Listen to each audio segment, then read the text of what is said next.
एक सफर जो शायद आपकी जिंदगी बदल दे। कल्पना कीजिए, सुबह के 5 बजे हैं, अलार्म बजता है, आप आंखें खोलते हैं, कुछ देर छत की ओर देखते रहते हैं। मन में कई सवाल हैं। आज ऑफिस जाना है, या दुकान खोलनी है, या खेत जाना है, या कॉलेज या नौकरी की तलाश में फिर से एक नया दिन शुरू करना है। शायद आप एक गृहिणी हैं, शायद आप एक छात्र हैं, शायद आप एक सरकारी कर्मचारी हैं, शायद किसी निजी कंपनी में काम करते हैं, शायद आपका छोटा सा व्यापार है, या शायद आप अभी भी अपनी पहली कमाई का इंतजार कर रहे हैं। लेकिन एक बात हम सब में समान है, हम सब अपने परिवार के लिए एक बेहतर जीवन चाहते हैं। कोई चाहता है कि उसके माता पिता को कभी पैसों के लिए चिंता न करनी पड़े। कोई चाहता है कि उसके बच्चे अच्छी शिक्षा पा सकें। कोई चाहता है कि महीने के अंत में बैंक बैलेंस देखकर डर न लगे। कोई चाहता है कि अस्पताल का बिल देखकर रातों की नींद न उड़ जाए। और कोई बस इतना चाहता है कि एक दिन वह अपनी जिंदगी अपने तरीके से जी सके।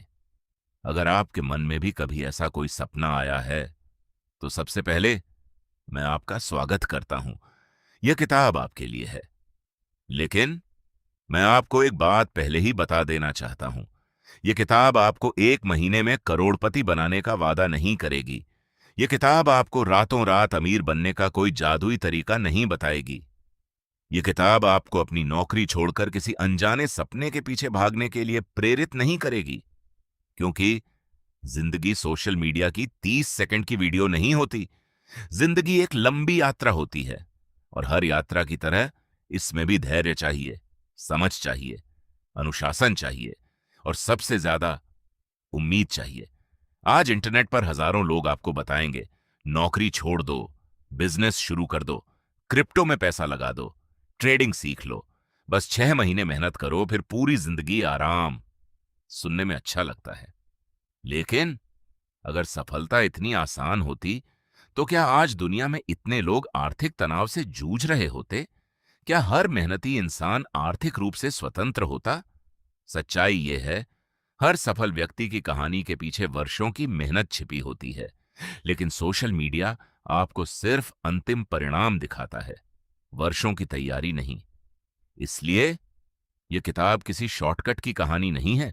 यह उन छोटे छोटे कदमों की कहानी है जो मिलकर किसी साधारण इंसान की पूरी जिंदगी बदल सकते हैं। लेकिन इस यात्रा की शुरुआत पैसों से भी पहले होती है। यह शुरुआत होती है आपके परिवार से।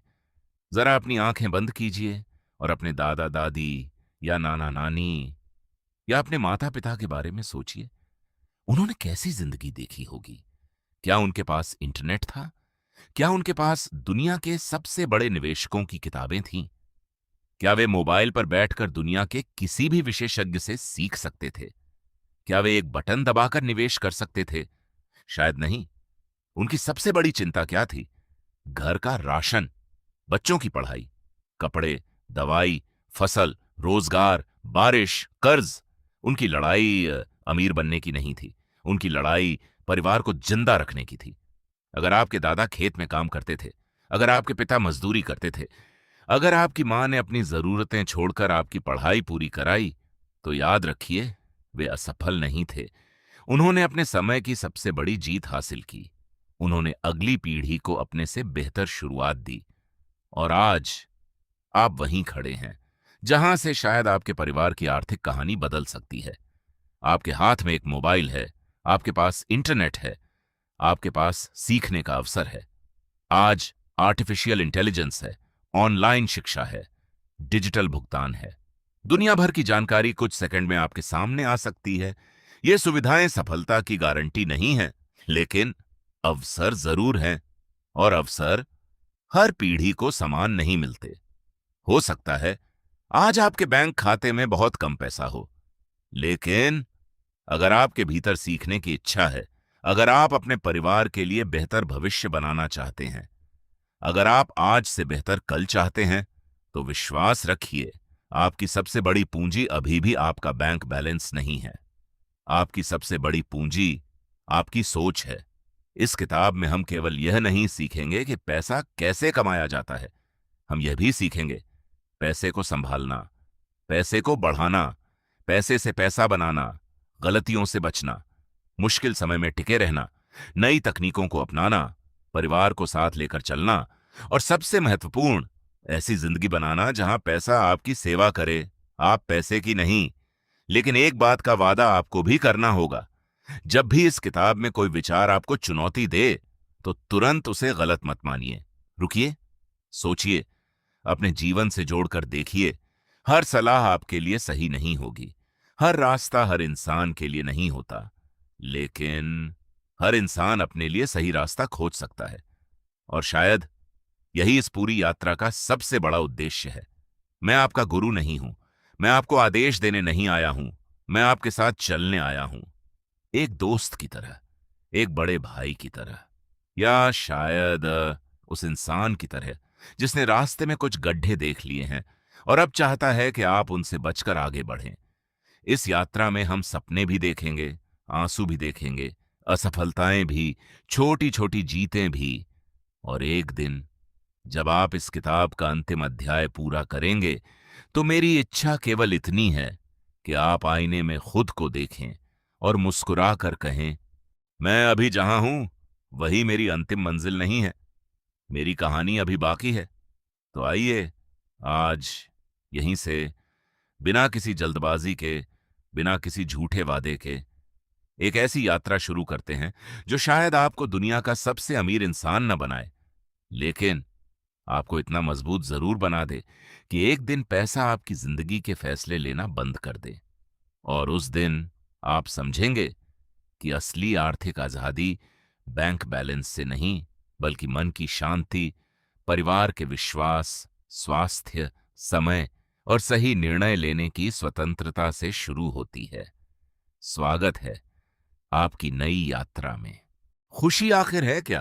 अगर मैं आपसे अभी एक सवाल पूछूं, क्या आप खुश हैं, तो शायद आपका जवाब तुरंत नहीं आएगा। कुछ लोग कहेंगे हां, शायद। कुछ लोग कहेंगे पता नहीं। और कुछ लोग मुस्कुराते हुए कहेंगे, अगर थोड़ा और पैसा होता तो शायद मैं खुश होता। यहीं से हमारी यात्रा शुरू होती है, क्योंकि लगभग हर इंसान अपनी जिंदगी में कभी ना कभी यह मान बैठता है कि जब मेरे पास ज्यादा पैसा होगा तब मैं खुश हो जाऊंगा। लेकिन क्या यह पूरी सच्चाई है? आइए एक छोटी सी कहानी से शुरुआत करते हैं। दो घर, दो जिंदगियां। एक छोटे से कस्बे में दो परिवार रहते थे। पहला परिवार रमेश का। रमेश एक छोटी किराना दुकान चलाता था। उसकी पत्नी घर संभालती थी। दो बच्चे सरकारी स्कूल में पढ़ते थे। घर छोटा था, पुराना पंखा था, पुरानी मोटरसाइकिल थी। हर महीने का हिसाब बनाना पड़ता था, लेकिन रात को खाना खाते समय पूरा परिवार एक साथ बैठता था। बच्चे हंसते थे, मां कहानियां सुनाती थीं, पिता बच्चों की पढ़ाई में मदद करते थे। रविवार को पूरा परिवार पास के पार्क में घूमने चला जाता था। महंगी चीजें कम थीं, लेकिन अपनापन बहुत था। उसी शहर में दूसरा परिवार रहता था, अमित का। अमित एक बड़ी कंपनी में ऊंचे पद पर था।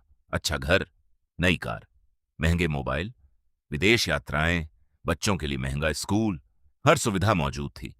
लेकिन सुबह सभी अलग अलग समय पर निकल जाते। रात को कोई देर से आता, बच्चे अपने कमरों में, मां अपने फोन पर, पिता लैपटॉप पर। एक ही घर में रहते हुए भी साथ बिताया गया समय बहुत कम था। अब जरा रुकिए, क्या इसका मतलब यह है कि कम कमाने वाला परिवार हमेशा ज्यादा खुश होता है? नहीं। और क्या इसका मतलब यह है कि ज्यादा कमाने वाला परिवार खुश नहीं हो सकता? बिल्कुल नहीं। इस कहानी का उद्देश्य किसी की तुलना करना नहीं है, बल्कि एक सवाल पूछना है, क्या पैसा खुशी का एकमात्र स्रोत है? पैसा क्या कर सकता है? पैसा अच्छा खाना खरीद सकता है, अच्छा इलाज दिला सकता है, बच्चों को बेहतर शिक्षा दिला सकता है, माता पिता की देखभाल आसान बना सकता है, सुरक्षित घर दे सकता है, यात्रा करा सकता है, तनाव के कई कारण कम कर सकता है। अगर घर में रोज पैसों की चिंता हो तो तनाव बढ़ना स्वाभाविक है। इसलिए यह कहना कि पैसे की कोई जरूरत नहीं, गलत होगा। पैसा जरूरी है, बहुत जरूरी है, लेकिन पैसा क्या नहीं खरीद सकता? पैसा विश्वास नहीं खरीद सकता, सच्ची दोस्ती नहीं खरीद सकता, परिवार का प्यार नहीं खरीद सकता, अच्छी नींद नहीं खरीद सकता। अच्छा स्वास्थ्य हमेशा नहीं खरीद सकता, मन की शांति नहीं खरीद सकता और जीवन का उद्देश्य भी नहीं खरीद सकता। इसीलिए पैसा जरूरी है, लेकिन पैसा ही सब कुछ नहीं है।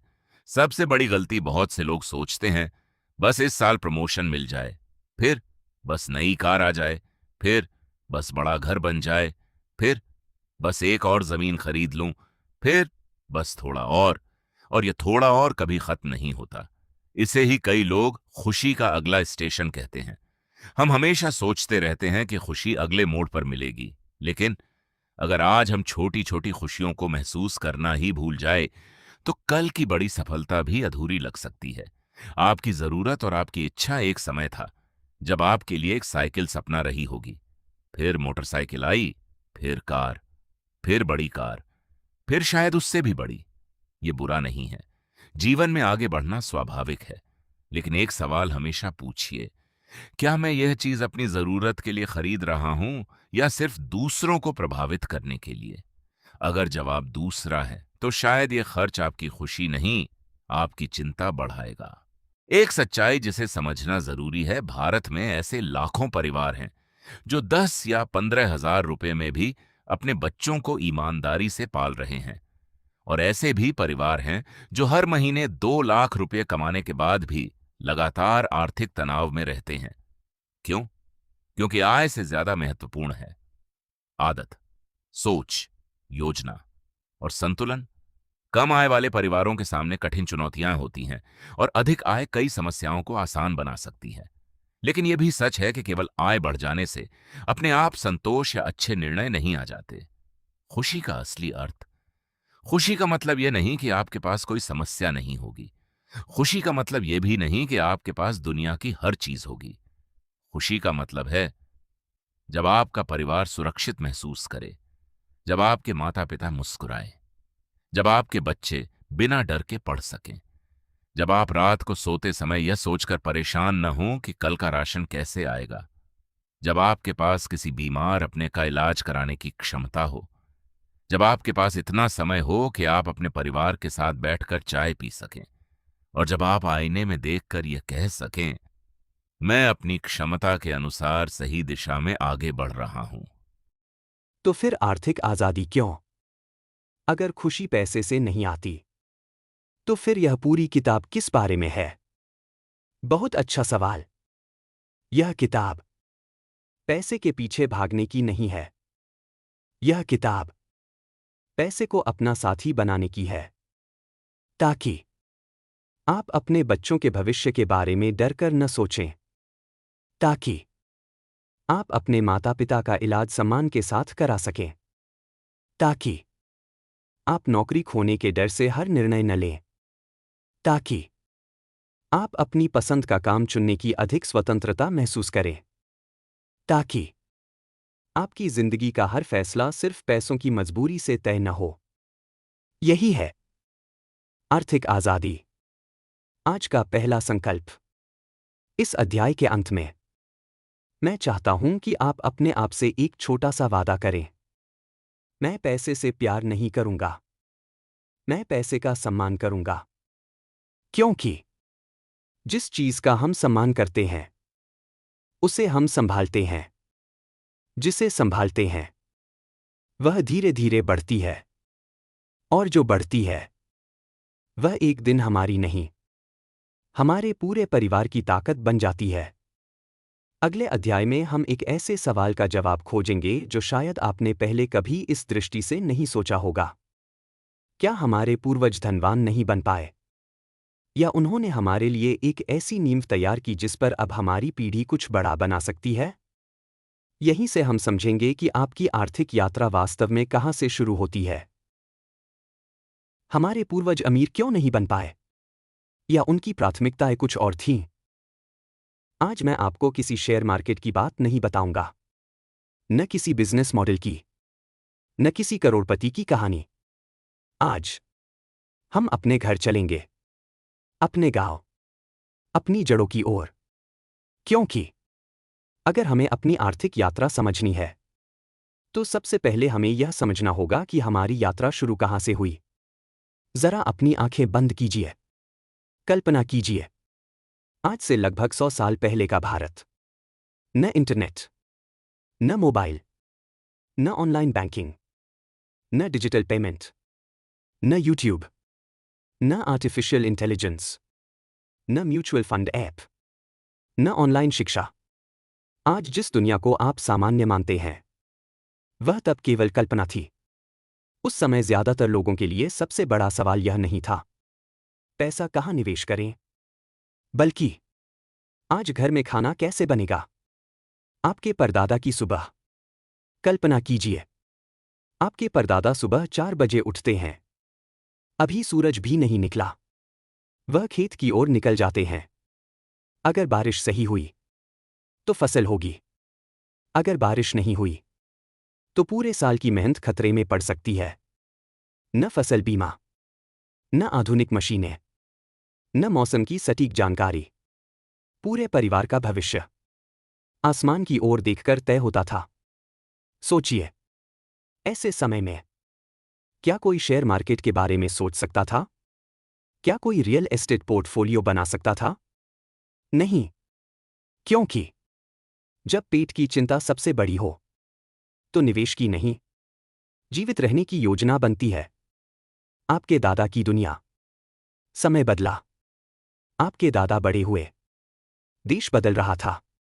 शहर बढ़ रहे थे। कुछ लोग नौकरी करने लगे। कुछ ने छोटी दुकान खोली। कुछ सरकारी सेवा में आए। कुछ अब भी खेतों में थे। लेकिन एक सपना लगभग हर घर में समान था। मेरे बच्चे मुझसे बेहतर जीवन जिए। उन्होंने शायद बड़े घर नहीं बनाए। उन्होंने शायद करोड़ों रुपए नहीं जोड़े। लेकिन उन्होंने अपने बच्चों को स्कूल भेजा। कई बार खुद नए कपड़े नहीं खरीदे ताकि बच्चे किताब खरीद सकें। कई बार खुद दवा नहीं ली ताकि बच्चों की फीस भर सकें। उन्होंने अपनी इच्छाएं नहीं बढ़ाई। उन्होंने आपकी संभावनाएं बढ़ाई। आपके माता पिता की पीढ़ी। अब समय और आगे बढ़ा। आपके माता पिता की पीढ़ी आई। उन्होंने संघर्ष भी देखा और अवसर भी। कई लोग गांव से शहर आए। कई लोगों ने पहली बार कॉलेज देखा। कई लोगों ने पहली बार नियमित वेतन वाली नौकरी की। कई लोगों ने छोटा व्यापार शुरू किया। उन्होंने मोबाइल आते देखा, इंटरनेट आते देखा। लेकिन उनकी प्राथमिकता भी अक्सर वही रही। परिवार, बच्चों की पढ़ाई, घर बनाना, माता पिता की सेवा, जिम्मेदारियां। उनमें से बहुतों ने निवेश करना नहीं सीखा क्योंकि किसी ने उन्हें सिखाया ही नहीं। यह उनकी गलती नहीं थी। यह उनके समय की सीमा थी। अगर उन्होंने सब कुछ नहीं बनाया तो क्या उन्होंने कुछ भी नहीं बनाया? बिल्कुल बनाया। उन्होंने आपको बनाया। उन्होंने आपको पढ़ाया। उन्होंने आपको गिरकर उठना सिखाया। उन्होंने आपको मेहनत करना सिखाया। उन्होंने आपको ईमानदारी सिखाई। उन्होंने आपको सपने देखने का साहस दिया। यही उनकी सबसे बड़ी संपत्ति थी। आज आपकी जेब में क्या है? अब अपनी जेब से मोबाइल निकालिए। एक छोटा सा मोबाइल, लेकिन इसकी ताकत कई विश्वविद्यालयों से भी अधिक ज्ञान आपके सामने ला सकती है। आज आप दुनिया के किसी भी विषय को सीख सकते हैं। निवेश सीख सकते हैं। नई भाषा सीख सकते हैं। आर्टिफिशियल इंटेलिजेंस सीख सकते हैं। ऑनलाइन व्यवसाय शुरू करना सीख सकते हैं। फ्रीलांसिंग सीख सकते हैं। डिजिटल मार्केटिंग सीख सकते हैं। कोडिंग सीख सकते हैं। डिजाइन सीख सकते हैं। या अपनी वर्तमान नौकरी में और बेहतर बनना सीख सकते हैं। इतने अवसर शायद किसी भी पिछली पीढ़ी के पास एक साथ नहीं थे। लेकिन याद रखिए, अवसर और सफलता एक ही चीज नहीं है। अवसर केवल दरवाजा खोलते हैं। अंदर आपको ही चलकर जाना पड़ता है। तुलना मत कीजिए। कृतज्ञ बनिए।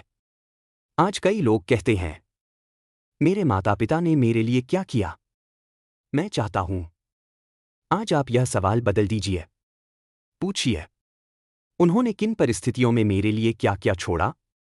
शायद उन्होंने अपनी पढ़ाई छोड़ दी ताकि आप पढ़ सकें। उन्होंने अपनी इच्छाएं रोक दी ताकि आपकी इच्छाएं पूरी हो सकें। उन्होंने छुट्टियां नहीं मनाई ताकि आपका भविष्य बन सके। उन्होंने आराम नहीं चुना, उन्होंने जिम्मेदारी चुनी। और आज आप उसी मेहनत की अगली कड़ी हैं। अब आपकी बारी है। हर परिवार में एक पीढ़ी होती है जो संघर्ष करती है, एक पीढ़ी जो रास्ता बनाती है, और कभी-कभी एक पीढ़ी जो पूरे परिवार की दिशा बदल देती है। हो सकता है वह पीढ़ी आपकी हो। यह जरूरी नहीं कि आप अरबपति बने, यह भी जरूरी नहीं कि आपके पास सबसे बड़ी कार हो।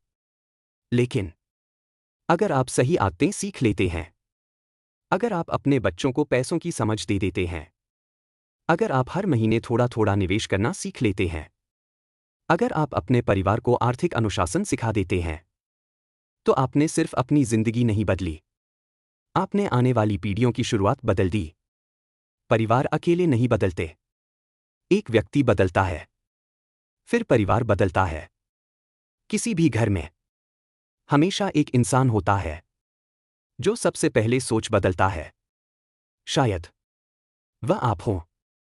आज आपके परिवार वाले आपकी बात न माने, दोस्त आपका मजाक उड़ाए, रिश्तेदार कहें, इतना सोचने से क्या होगा। लेकिन बहस मत कीजिए, उन्हें बदलने की कोशिश मत कीजिए। बस अपने निर्णय बदल दीजिए। जब वे देखेंगे कि आप बिना दिखावे के आगे बढ़ रहे हैं, आपकी बचत बढ़ रही है, आपकी समझ बढ़ रही है, आपका आत्मविश्वास बढ़ रहा है, तो धीरे धीरे वे पूछना शुरू करेंगे, तुमने यह कैसे किया? याद रखिए, प्रेरणा भाषण से कम और उदाहरण से ज्यादा फैलती है। एक छोटी सी कहानी। एक गांव में दो भाई रहते थे। दोनों की आय लगभग समान थी। पहला भाई हर साल त्योहार पर नई बाइक बदलने का सपना देखता था। दूसरा भाई हर साल थोड़ा थोड़ा पैसा बचाकर एक छोटा सा प्लॉट खरीदने का सपना देखता था। 20 साल बाद पहले भाई के पास यादें थीं, लेकिन हर महीने नई किस्तें भी थीं।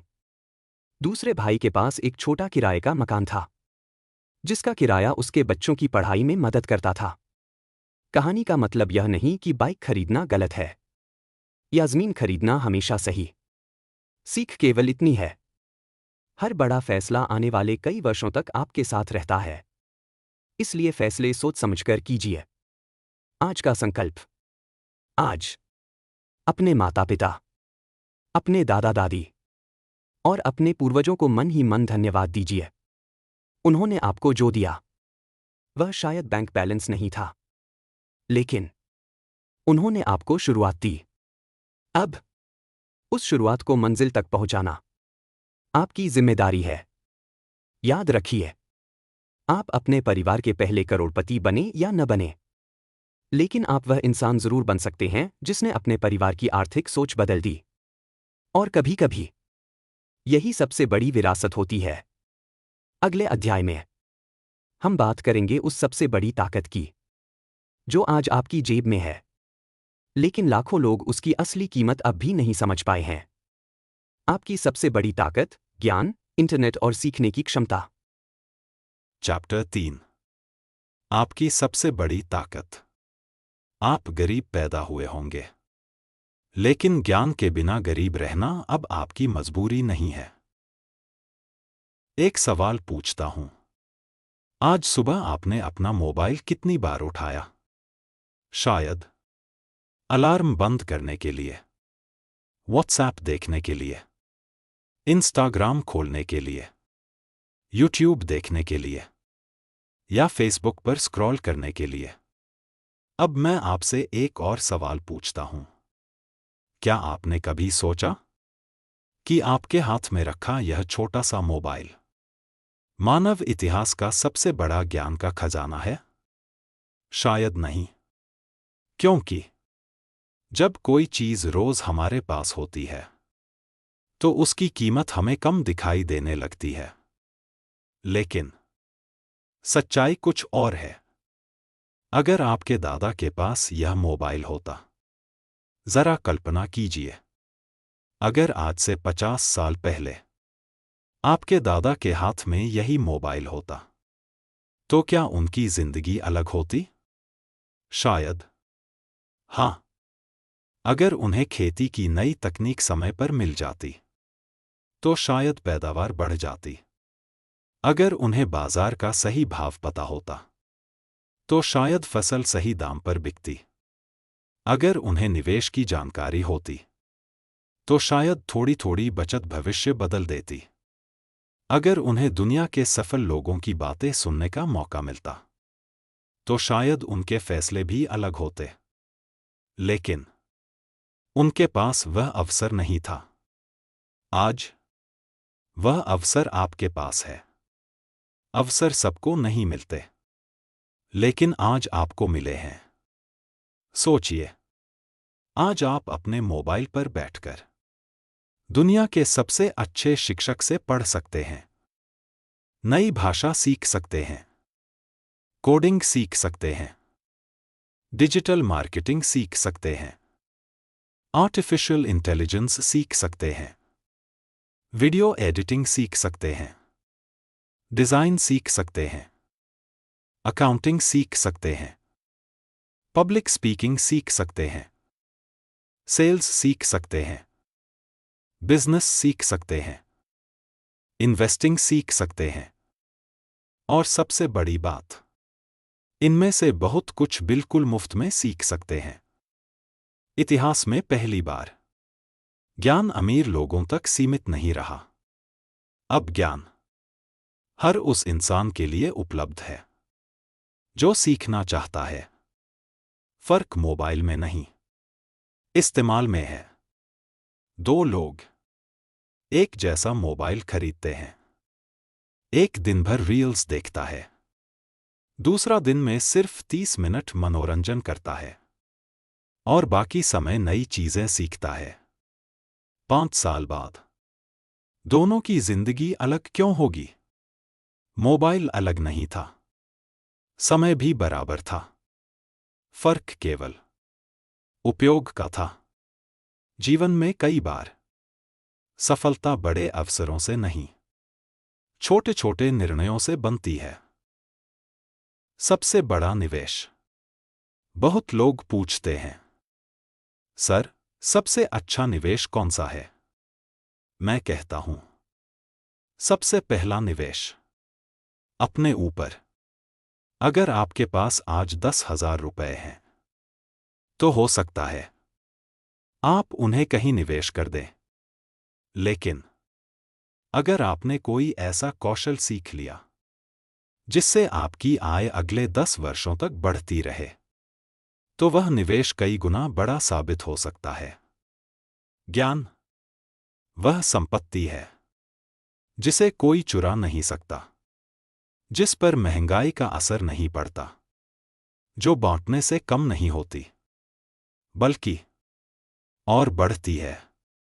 सीखना बंद तो कमाई भी एक दिन रुक सकती है। दुनिया बदल रही है, बहुत तेजी से। कुछ नौकरियां बदलेंगी, कुछ खत्म होंगी, नई नौकरियां आएंगी, नई तकनीकें आएंगी। आर्टिफिशियल इंटेलिजेंस कई काम आसान करेगी। कुछ लोगों को डर लगेगा, कुछ लोग कहेंगे, अब हमारा क्या होगा? लेकिन हर बदलाव के साथ नए अवसर भी पैदा होते हैं। याद रखिए, मशीनें उन लोगों के लिए चुनौती बनती हैं जो सीखना बंद कर देते हैं, जो सीखते रहते हैं। वे हर बदलाव में नया रास्ता ढूंढ लेते हैं। एआई आपका दुश्मन नहीं है। अगर सही तरीके से इस्तेमाल करें तो यह आपका सबसे मेहनती सहायक बन सकता है। यह आपका समय बचा सकता है, आपकी उत्पादकता बढ़ा सकता है, आपको नए विचार दे सकता है। लेकिन निर्णय आपको ही लेने होंगे। ज्ञान से आय तक। मान लीजिए, एक छात्र रोज 1 घंटा नई चीज सीखता है। एक नौकरी करने वाला व्यक्ति रोज आधा घंटा अपनी स्किल बेहतर करता है। एक गृहिणी ऑनलाइन नई रेसिपी सिलाई या हस्तशिल्प सीखती है। एक दुकानदार डिजिटल भुगतान, ऑनलाइन मार्केटिंग और ग्राहक सेवा सीखता है। एक किसान नई खेती की तकनीक सीखता है। शुरुआत में शायद कोई बदलाव दिखाई न दे, लेकिन 1 साल बाद, 2 साल बाद, 5 साल बाद वही सीख नई आय का रास्ता बन सकती है। ज्ञान हमेशा तुरंत पैसा नहीं बनता, लेकिन लगातार उपयोग किया जाए तो ज्ञान अक्सर आय बढ़ाने की क्षमता रखता है। अपने बच्चों को क्या देंगे? एक दिन आपके बच्चे आपसे पूछेंगे, पापा, मम्मी, आपने हमारे लिए क्या छोड़ा? उस दिन अगर आप केवल पैसा छोड़ेंगे तो शायद वह एक दिन खत्म हो जाएगा, लेकिन अगर आपने उन्हें सीखने की आदत दी, ईमानदारी दी, अनुशासन दिया, पैसे की समझ दी, तो आपने उन्हें ऐसी विरासत दी जो जीवन भर उनके साथ रहेगी। अध्याय 4। अगर आप यह किताब सुन रहे हैं तो आपने पहला कदम पहले ही उठा लिया है। अध्याय 4। अगर आप यह किताब सुन रहे हैं तो आपने पहला कदम पहले ही उठा लिया है। एक बात बताइए, आप इस समय क्या कर रहे हैं?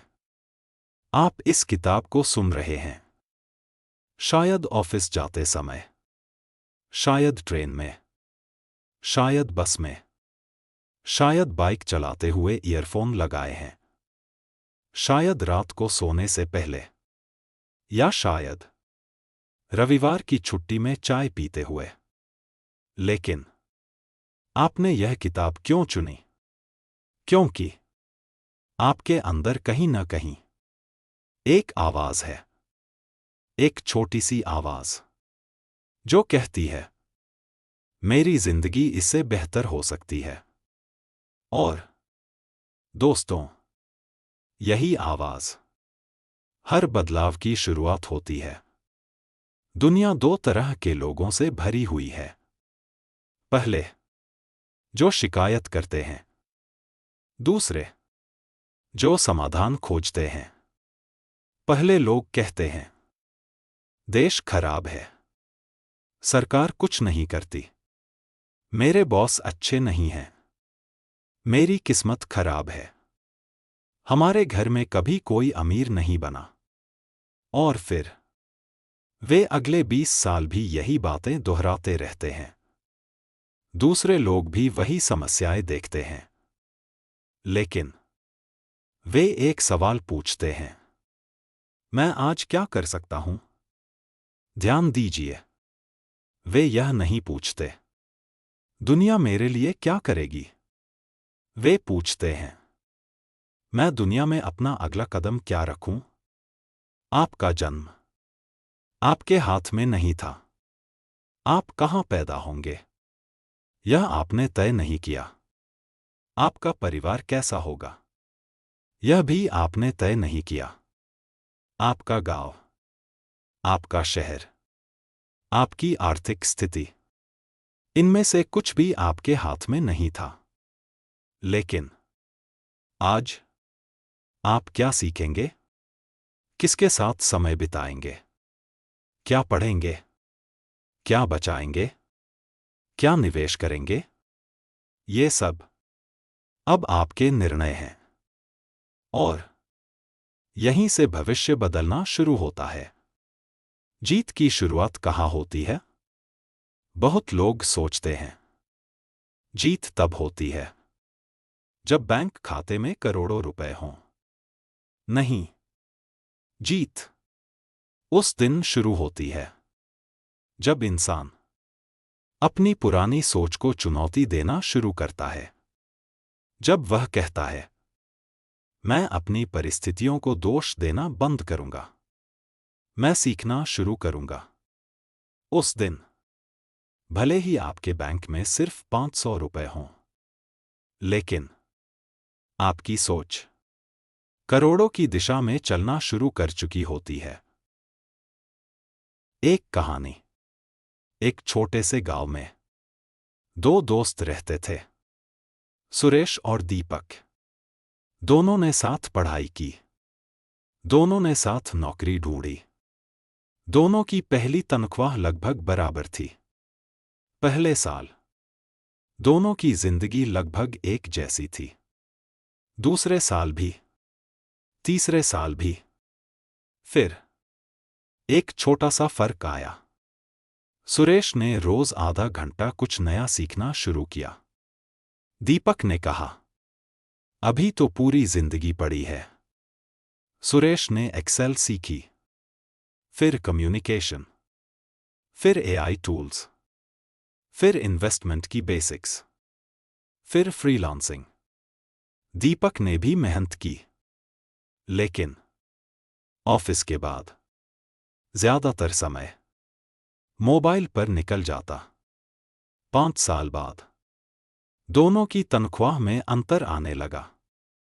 10 साल बाद सुरेश के पास नौकरी भी थी, साथ में कुछ फ्रीलांस क्लाइंट्स भी, सिप भी, इमरजेंसी फंड भी, और सीखने की आदत भी। दीपक बुरा इंसान नहीं था, वह मेहनती भी था, बस उसने सीखने को टाल दिया। याद रखिए, जीवन में कई बार हम पीछे इसलिए नहीं रह जाते क्योंकि हम कम मेहनत करते हैं। हम पीछे रह जाते हैं क्योंकि हम समय पर सही दिशा में मेहनत नहीं करते। बहाने जो हर घर में सुनाई देते हैं। समय नहीं है, पैसा नहीं है, उम्र निकल गई, अब क्या होगा, हमारे बस की बात नहीं। अगर आप ध्यान से देखें तो ये बहाने सिर्फ आपके घर में नहीं हैं, ये पूरे देश में हैं।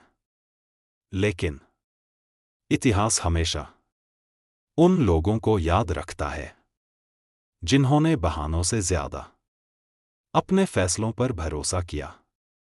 आप अकेले नहीं हैं।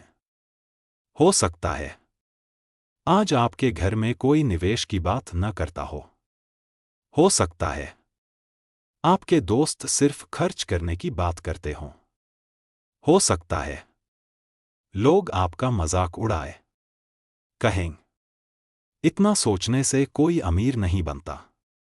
मुस्कुरा दीजिए, क्योंकि जो लोग आज आपको समझ नहीं पा रहे, हो सकता है कल वही लोग आपसे सलाह लेने आए।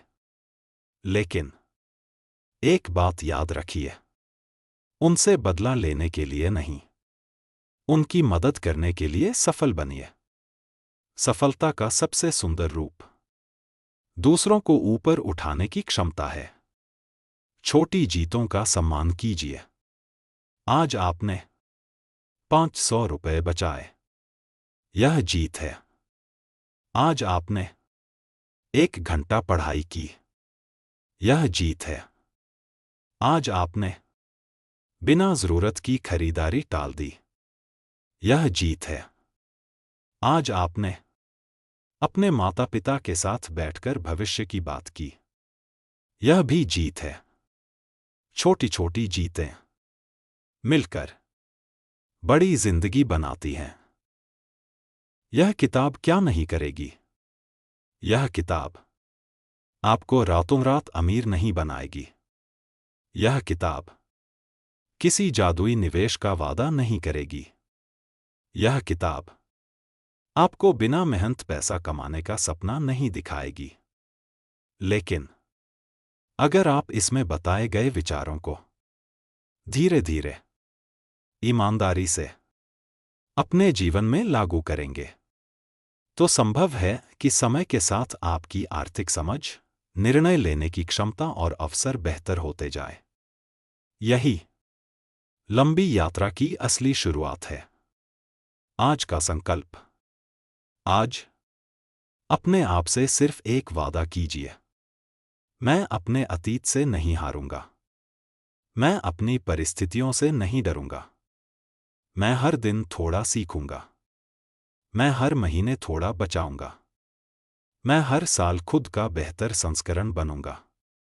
और अगर मैं कभी गिरा तो वहीं बैठकर रोता नहीं रहूंगा। मैं उठूंगा, सीखूंगा और फिर चलना शुरू करूंगा, क्योंकि रास्ता उसी को मिलता है जो चलना नहीं छोड़ता। आज से आप केवल पैसे कमाने की यात्रा पर नहीं हैं।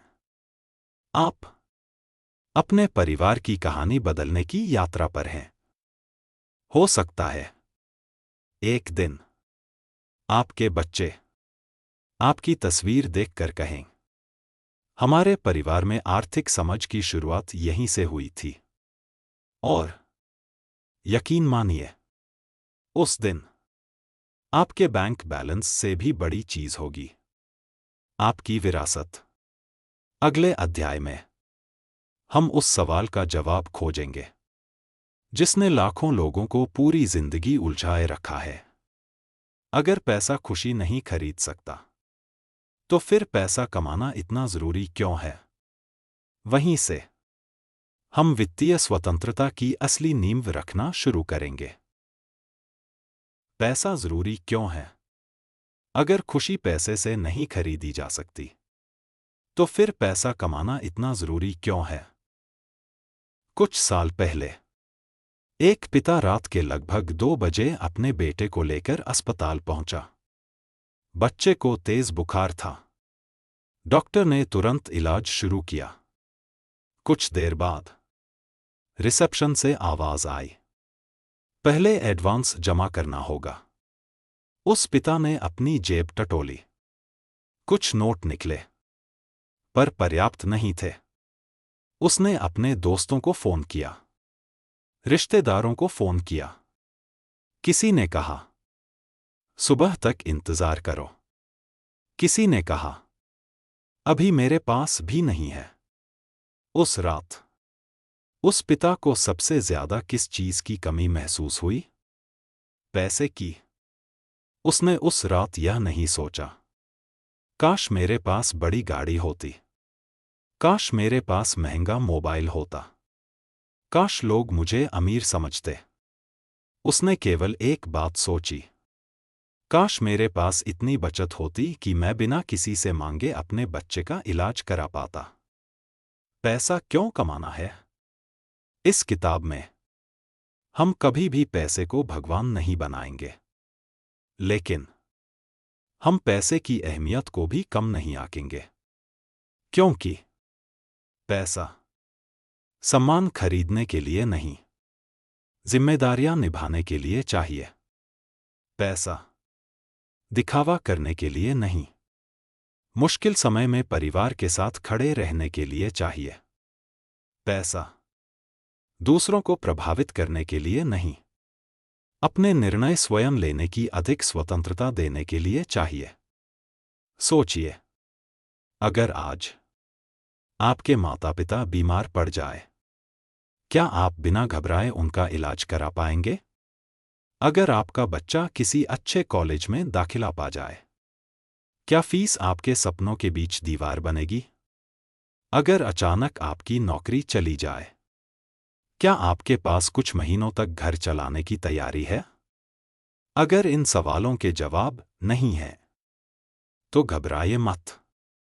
यही कारण है कि आपने यह यात्रा शुरू की है। पैसा डर कम करता है। बहुत लोग कहते हैं, पैसा सब कुछ नहीं होता। सही बात है, लेकिन जब घर का किराया देना हो, जब दवा खरीदनी हो, जब बच्चों की फीस भरनी हो, जब बिजली का बिल जमा करना हो, तब पैसा बहुत मायने रखता है। पैसा हर समस्या खत्म नहीं करता, लेकिन कई समस्याओं का बोझ हल्का जरूर कर देता है। और जब आर्थिक तनाव कम होता है, तो इंसान अपने परिवार, अपने स्वास्थ्य और अपने सपनों पर अधिक ध्यान दे पाता है। जरूरत और लालच। अब एक बहुत महत्वपूर्ण बात, जरूरत और लालच दोनों में बहुत अंतर है। जरूरत कहती है, मेरे परिवार को सुरक्षित घर चाहिए। लालच कहता है, लोगों को दिखाने के लिए और बड़ा घर चाहिए। जरूरत कहती है, बच्चों की अच्छी पढ़ाई हो। लालच कहता है, बस सबसे महंगा स्कूल होना चाहिए, चाहे कर्ज लेना पड़े। जरूरत कहती है, एक भरोसेमंद गाड़ी हो। लालच कहता है, पड़ोसी से महंगी गाड़ी होनी चाहिए। याद रखिए, जरूरत पूरी करने से जीवन बेहतर होता है, लेकिन अगर हर इच्छा को जरूरत बना दिया जाए तो आय चाहे जितनी भी हो कभी पर्याप्त नहीं लगेगी।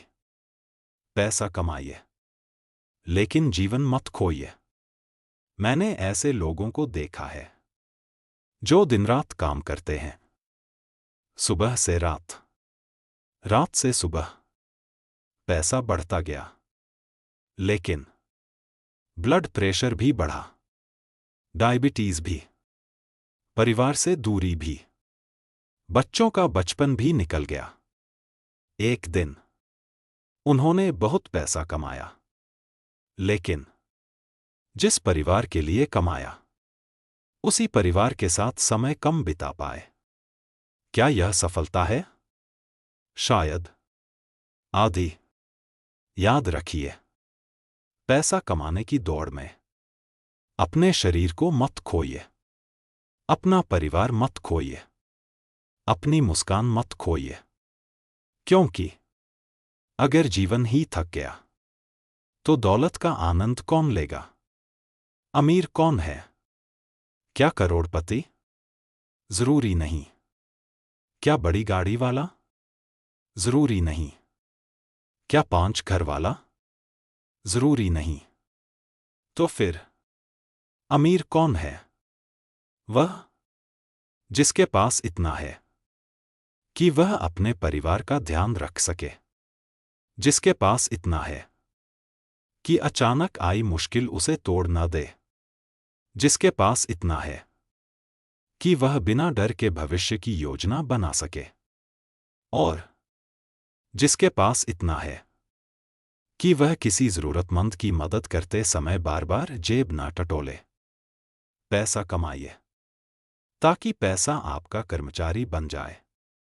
ज्यादातर लोग पूरी जिंदगी पैसे के लिए काम करते हैं, लेकिन इस किताब का उद्देश्य अलग है। हम सीखेंगे कैसे धीरे धीरे ऐसी संपत्तियां बनाई जाए जो भविष्य में हमारे लिए भी काम करें।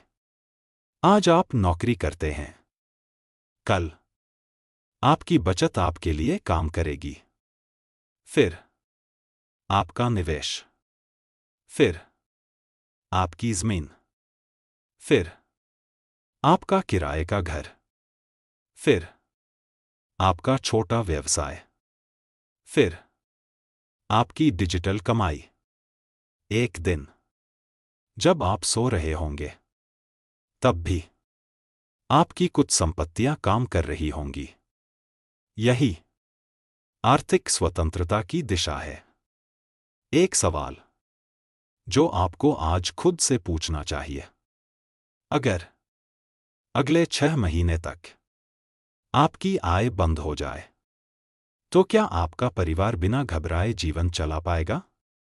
अगर जवाब नहीं है तो शर्मिंदा मत होइए। यह सवाल आपको डराने के लिए नहीं, तैयार करने के लिए है। यही सवाल लाखों लोगों की आर्थिक योजना की शुरुआत बन सकता है। आज का संकल्प। आज मैं पैसे को केवल खर्च करने की चीज नहीं मानूंगा। मैं इसे अपने परिवार की सुरक्षा समझूंगा, अपने बच्चों की शिक्षा समझूंगा, अपने माता पिता की दवा समझूंगा, अपने सपनों की नींव समझूंगा, और धीरे धीरे ऐसी संपत्तियां बनाऊंगा जो एक दिन मेरे लिए भी काम करें। याद रखिए, पैसा खुशी नहीं खरीदता, लेकिन पैसा चिंताओं का बोझ कम कर सकता है। और जब चिंताओं का बोझ हल्का होता है, तब इंसान अपने परिवार से अधिक प्रेम कर सकता है, अपना स्वास्थ्य बेहतर रख सकता है, अपने सपनों पर काम कर सकता है और जीवन को पूरी तरह जी सकता है।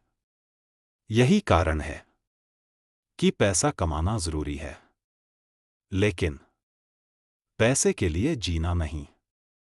अगले अध्याय में हम इस किताब के सबसे महत्वपूर्ण विचारों में से एक पर पहुंचेंगे। नौकरी आपकी दुश्मन नहीं, आपकी पहली निवेशक है। यहीं से आपकी आर्थिक स्वतंत्रता की वास्तविक योजना शुरू होगी।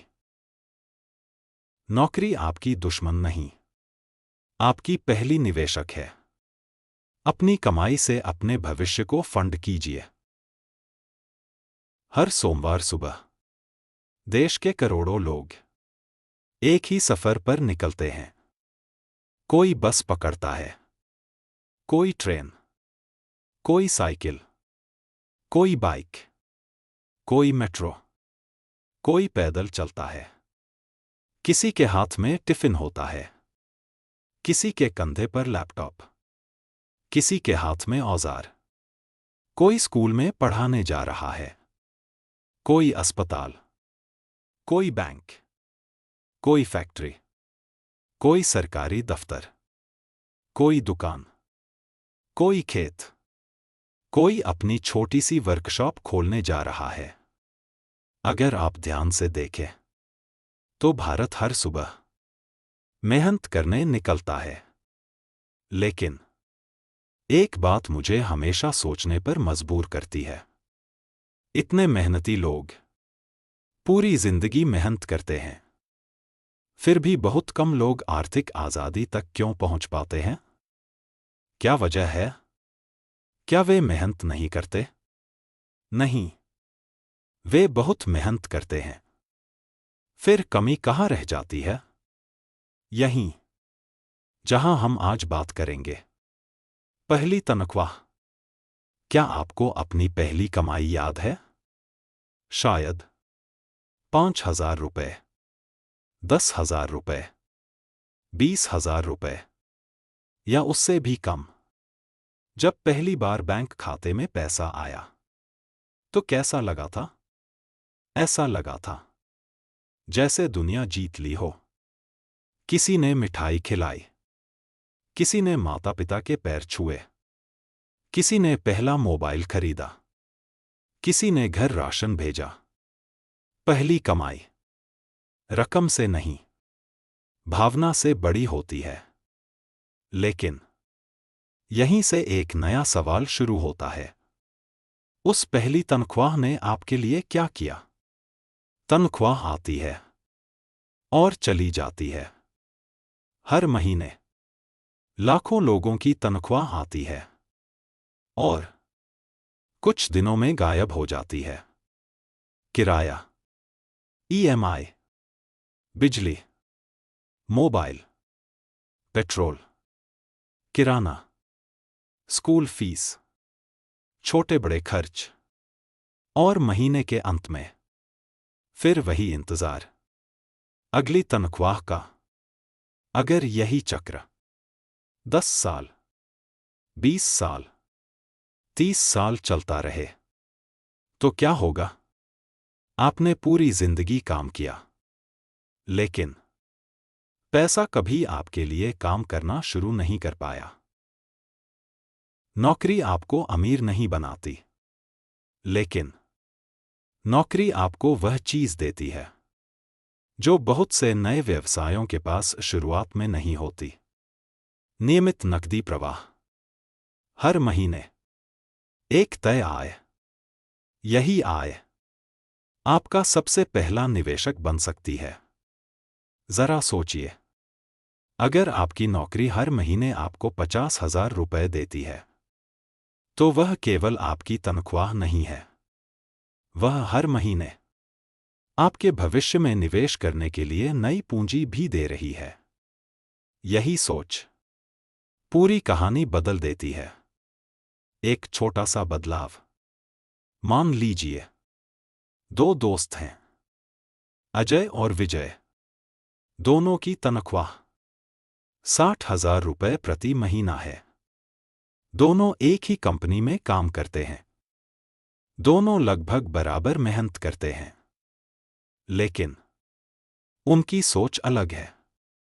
अजय सोचता है, यह 60,000 रुपये मेरा खर्च है। विजय सोचता है, यह 60,000 रुपये मेरी पूंजी है। महीने की शुरुआत में विजय सबसे पहले अपने भविष्य के लिए कुछ राशि अलग रखता है। बाकी पैसों से अपना जीवन चलाता है। अजय जो बच जाए उसे बचत मानता है। 5 साल बाद दोनों की आय शायद समान हो, लेकिन उनकी आर्थिक स्थिति अलग हो सकती है। क्यों? क्योंकि आय से पहले सोच बदल गई। बचत वह नहीं जो महीने के अंत में बच जाए। बहुत लोग कहते हैं, जो बच जाएगा उसे निवेश कर देंगे, लेकिन सच्चाई यह है, ज्यादातर महीनों में कुछ बचता ही नहीं। इसलिए एक नई आदत अपनाइए। पहले अपने भविष्य को भुगतान कीजिए, फिर दुनिया को।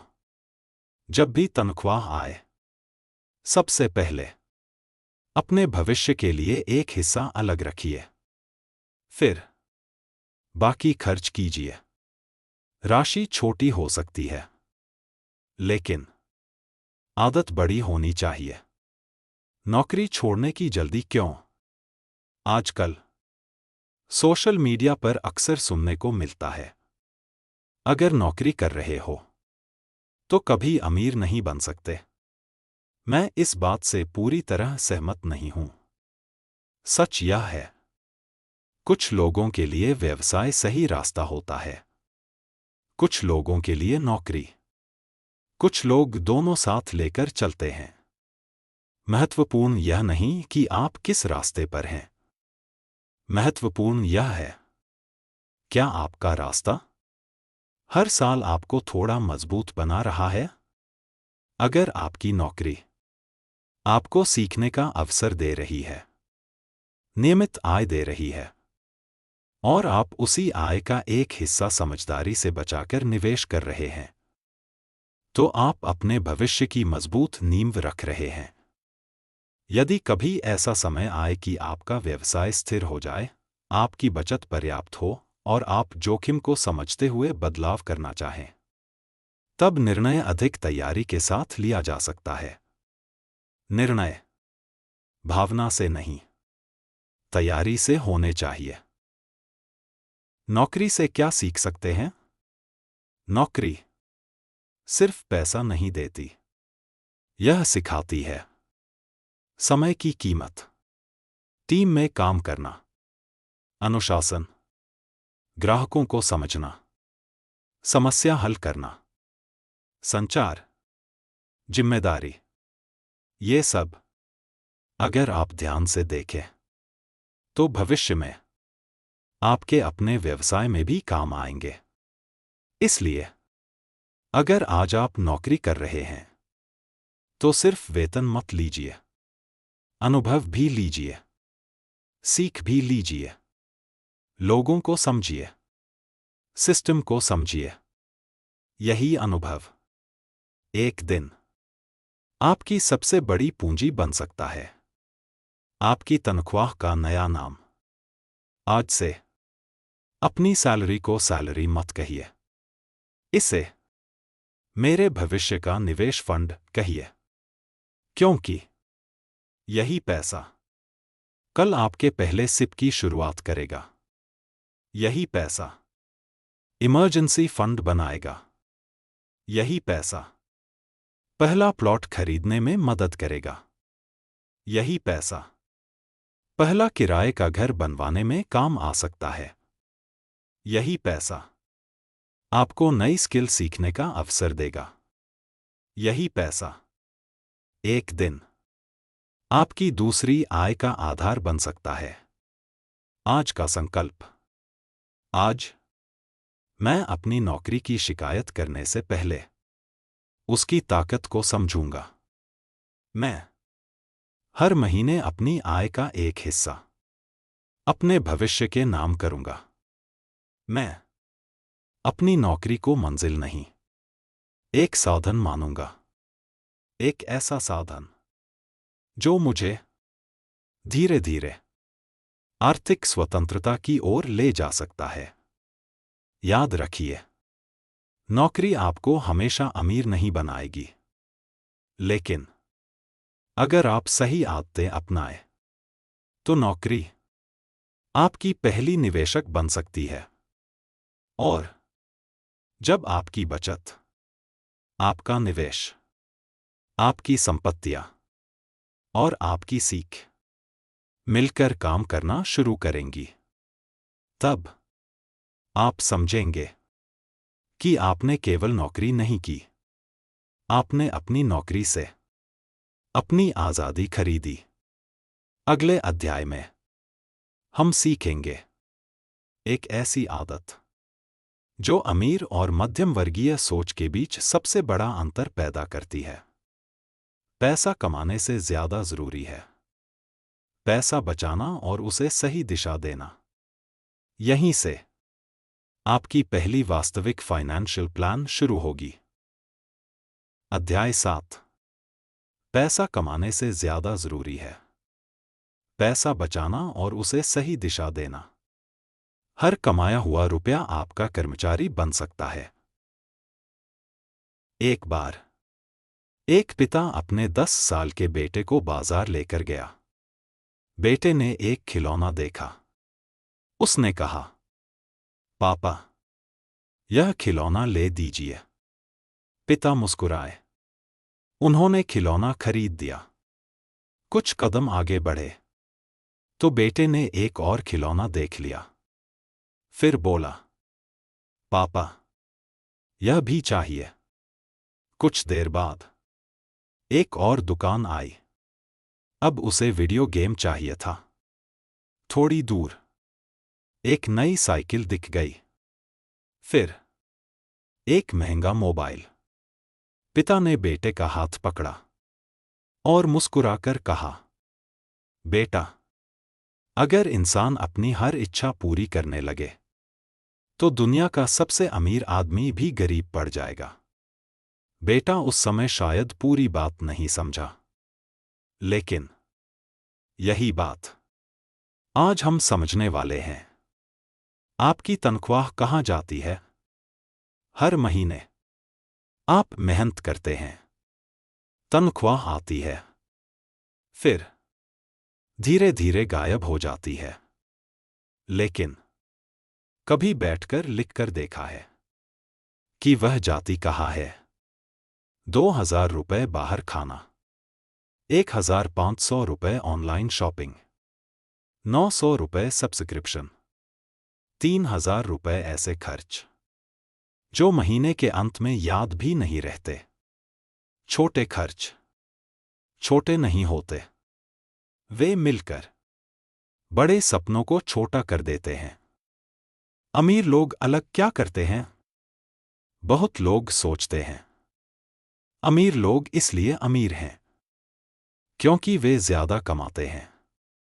कुछ मामलों में यह सही हो सकता है, लेकिन एक और सच है, कई लोग ज्यादा कमाकर भी कुछ नहीं बचा पाते, और कुछ लोग साधारण आय के बावजूद धीरे धीरे संपत्ति बना लेते हैं।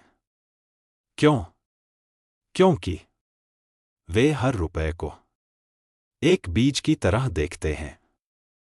बीज की कहानी। अगर आपके हाथ में एक आम का बीज हो तो आप क्या करेंगे? उसे खा लेंगे? नहीं, आप उसे बोएंगे, कुछ वर्षों बाद वही बीज पेड़ बनेगा, फिर सैकड़ों आम देगा। पैसा भी ठीक ऐसा ही है। अगर हर रुपया आज ही खर्च हो जाए तो कल वह आपके लिए कुछ नहीं करेगा। लेकिन अगर कुछ रुपए निवेश बन जाए तो समय के साथ वे बढ़ सकते हैं। याद रखिए, हर रुपया खर्च नहीं होता। कुछ रुपए भविष्य में काम करने के लिए भेजे जाते हैं। पहले खुद को भुगतान कीजिए। यह वाक्य शायद इस पूरी किताब के सबसे महत्वपूर्ण वाक्यों में से एक है। पहले खुद को भुगतान कीजिए। इसका मतलब क्या है? मान लीजिए आज आपकी तनख्वाह 40,000 रुपए आई। ज्यादातर लोग क्या करेंगे? पहले खर्च, फिर ईएमआई, फिर खरीदारी, फिर घूमना, और अगर कुछ बच गया तो बचत। लेकिन हमारी योजना अलग होगी। जैसे ही तनख्वाह आए, सबसे पहले अपने भविष्य के खाते में पैसा भेजिए। 2,000 रुपए, 5,000 रुपए, 10,000 रुपए। राशि आपकी क्षमता के अनुसार हो सकती है, लेकिन यह काम सबसे पहले होना चाहिए। बचत नहीं, आदत महत्वपूर्ण है। कई लोग कहते हैं, मेरी तनख्वाह कम है, मैं कैसे बचाऊं? मैं कहता हूं, अगर आज 500 रुपए नहीं बचा सकते तो कल 5,000 रुपए भी बचाना कठिन लग सकता है। राशि महत्वपूर्ण नहीं है, आदत महत्वपूर्ण है। याद रखिए, बड़ी संपत्ति अक्सर छोटे लेकिन लगातार लिए गए निर्णयों से बनती है। खर्च करने से पहले 3 सवाल। अब से जब भी आप कोई चीज खरीदने जाए, अपने आप से 3 सवाल पूछिए। पहला, क्या मुझे इसकी सच में जरूरत है? दूसरा, अगर मैं इसे आज नहीं खरीदूं तो क्या कोई नुकसान होगा? तीसरा, क्या यही पैसा मेरे भविष्य के किसी बड़े लक्ष्य में मदद कर सकता है? अगर तीनों सवालों के बाद भी आपको लगे कि खरीदना सही है, तो खरीदिए। बिना अपराध बोध के खरीदिए। यह किताब आपको खुशियां छोड़ने के लिए नहीं कहती। यह किताब आपको समझदारी से चुनना सिखाती है। खुशी पर खर्च करना भी जरूरी है। एक और गलती बहुत लोग करते हैं। वे सोचते हैं, अब से सिर्फ बचत करेंगे। नहीं, जीवन केवल बैंक बैलेंस नहीं है। अगर आपका बच्चा कई दिनों से कह रहा है, पापा एक दिन पार्क चलेंगे, तो उसके साथ जाइए। अगर माता पिता कहीं घूमना चाहते हैं और आपकी आर्थिक स्थिति अनुमति देती है, तो समय निकालिए।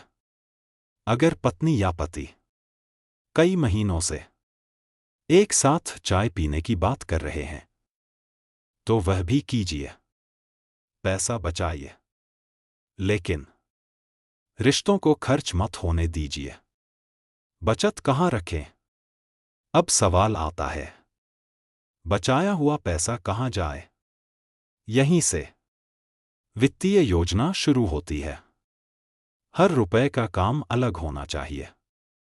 कुछ पैसा इमरजेंसी फंड में, कुछ दीर्घकालिक निवेश में, कुछ बीमा जैसी सुरक्षा के लिए, कुछ नई स्किल सीखने के लिए, कुछ भविष्य में घर या जमीन जैसी संपत्ति के लिए। हर रुपए को एक जिम्मेदारी दीजिए। बिना जिम्मेदारी का पैसा अक्सर बिना सोचे खर्च हो जाता है। एक परिवार की कहानी। सीमा और रोहित दोनों नौकरी करते थे। दोनों की संयुक्त आय लगभग 85,000 रुपये प्रति महीना थी। पहले हर महीने पैसे खत्म हो जाते थे। उन्हें लगता था कमाई कम है। एक दिन उन्होंने पूरे महीने का खर्च लिखना शुरू किया। उन्हें पता चला वे हर महीने लगभग 9,000 रुपये ऐसे खर्च कर रहे थे जो उन्हें याद भी नहीं रहते थे। उन्होंने कोई कठोर त्याग नहीं किया, बस कुछ छोटे बदलाव किए। ऑनलाइन अनावश्यक खरीदारी कम की, बाहर खाना थोड़ा कम किया, महंगे मोबाइल बार बार बदलना बंद किया और हर महीने 8,000 रुपये निवेश करना शुरू किया। कुछ वर्षों बाद उन्होंने अपने पहले प्लॉट की बुकिंग की। यह जादू नहीं था, यह अनुशासन था। आपका हर रुपया एक कर्मचारी है। कल्पना कीजिए, आपके पास 100 कर्मचारी हैं। अगर सभी कर्मचारी दिन भर कुछ न करें तो कंपनी आगे बढ़ेगी? नहीं। तो फिर आपके रुपए बिना काम किए बैंक खाते में क्यों पड़े रहें? हर रुपए को काम पर भेजिए। कोई रुपया म्यूचुअल फंड में काम करे, कोई रिकरिंग डिपॉजिट में, कोई इमरजेंसी फंड बनकर, कोई नई स्किल खरीदकर आपकी आय बढ़ाए, कोई भविष्य की जमीन खरीदने के लिए जमा हो। आप मालिक हैं, रुपए आपके कर्मचारी हैं। आज का संकल्प। आज मैं खर्च करने से पहले सोचूंगा। मैं बचत को बचे हुए पैसों का नाम नहीं दूंगा। मैं बचत को अपनी पहली जिम्मेदारी बनाऊंगा। मैं हर महीने अपने भविष्य को भुगतान करूंगा, क्योंकि आज बचाया गया छोटा सा रुपया कल मेरे परिवार की सबसे बड़ी ताकत बन सकता है।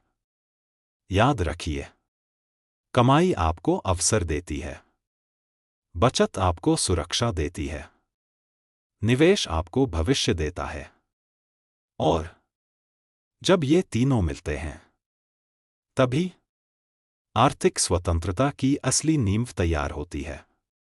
अगले अध्याय में हम एक ऐसे दुश्मन से मिलेंगे जो किसी चोर की तरह नहीं आता, फिर भी लाखों लोगों का भविष्य चुपचाप चुरा लेता है। उसका नाम है लाइफस्टाइल इन्फ्लेशन। आय बढ़ती है, लेकिन संपत्ति क्यों नहीं बढ़ती? यहीं से हम समझेंगे कि कई लोग अच्छी कमाई के बावजूद आर्थिक रूप से आगे क्यों नहीं बढ़ पाते। अध्याय 8। आय बढ़ती है, लेकिन संपत्ति क्यों नहीं बढ़ती? लाइफस्टाइल बढ़ती है, लेकिन खुशी हमेशा नहीं बढ़ती। अध्याय 8। आय बढ़ती है, लेकिन संपत्ति क्यों नहीं बढ़ती? लाइफस्टाइल बढ़ती है, लेकिन खुशी हमेशा नहीं बढ़ती। आज मैं आपको दो लोगों से मिलवाता हूं। पहला राहुल, दूसरा अरुण। दोनों इंजीनियर, दोनों ने लगभग एक ही समय पर नौकरी शुरू की। पहली तनख्वाह 28,000 रुपये। दोनों खुश थे। दोनों ने घर मिठाई भेजी। दोनों ने अपने माता पिता के पैर छुए। दोनों ने सपने देखे। 10 साल बाद दोनों की आय बढ़कर लगभग 1,80,000 रुपये प्रति महीने पहुंच गई। लेकिन आज राहुल हर महीने तनाव में रहता है और अरुण पहले से कहीं अधिक शांत है। ऐसा क्यों? बढ़ी आय, बढ़ा खर्च। राहुल की पहली तनख्वाह बढ़ी तो उसने नया मोबाइल खरीदा, फिर प्रमोशन मिला, तो बाइक बदल दी। फिर एक और प्रमोशन, तो बड़ी कार। फिर महंगा फ्लैट।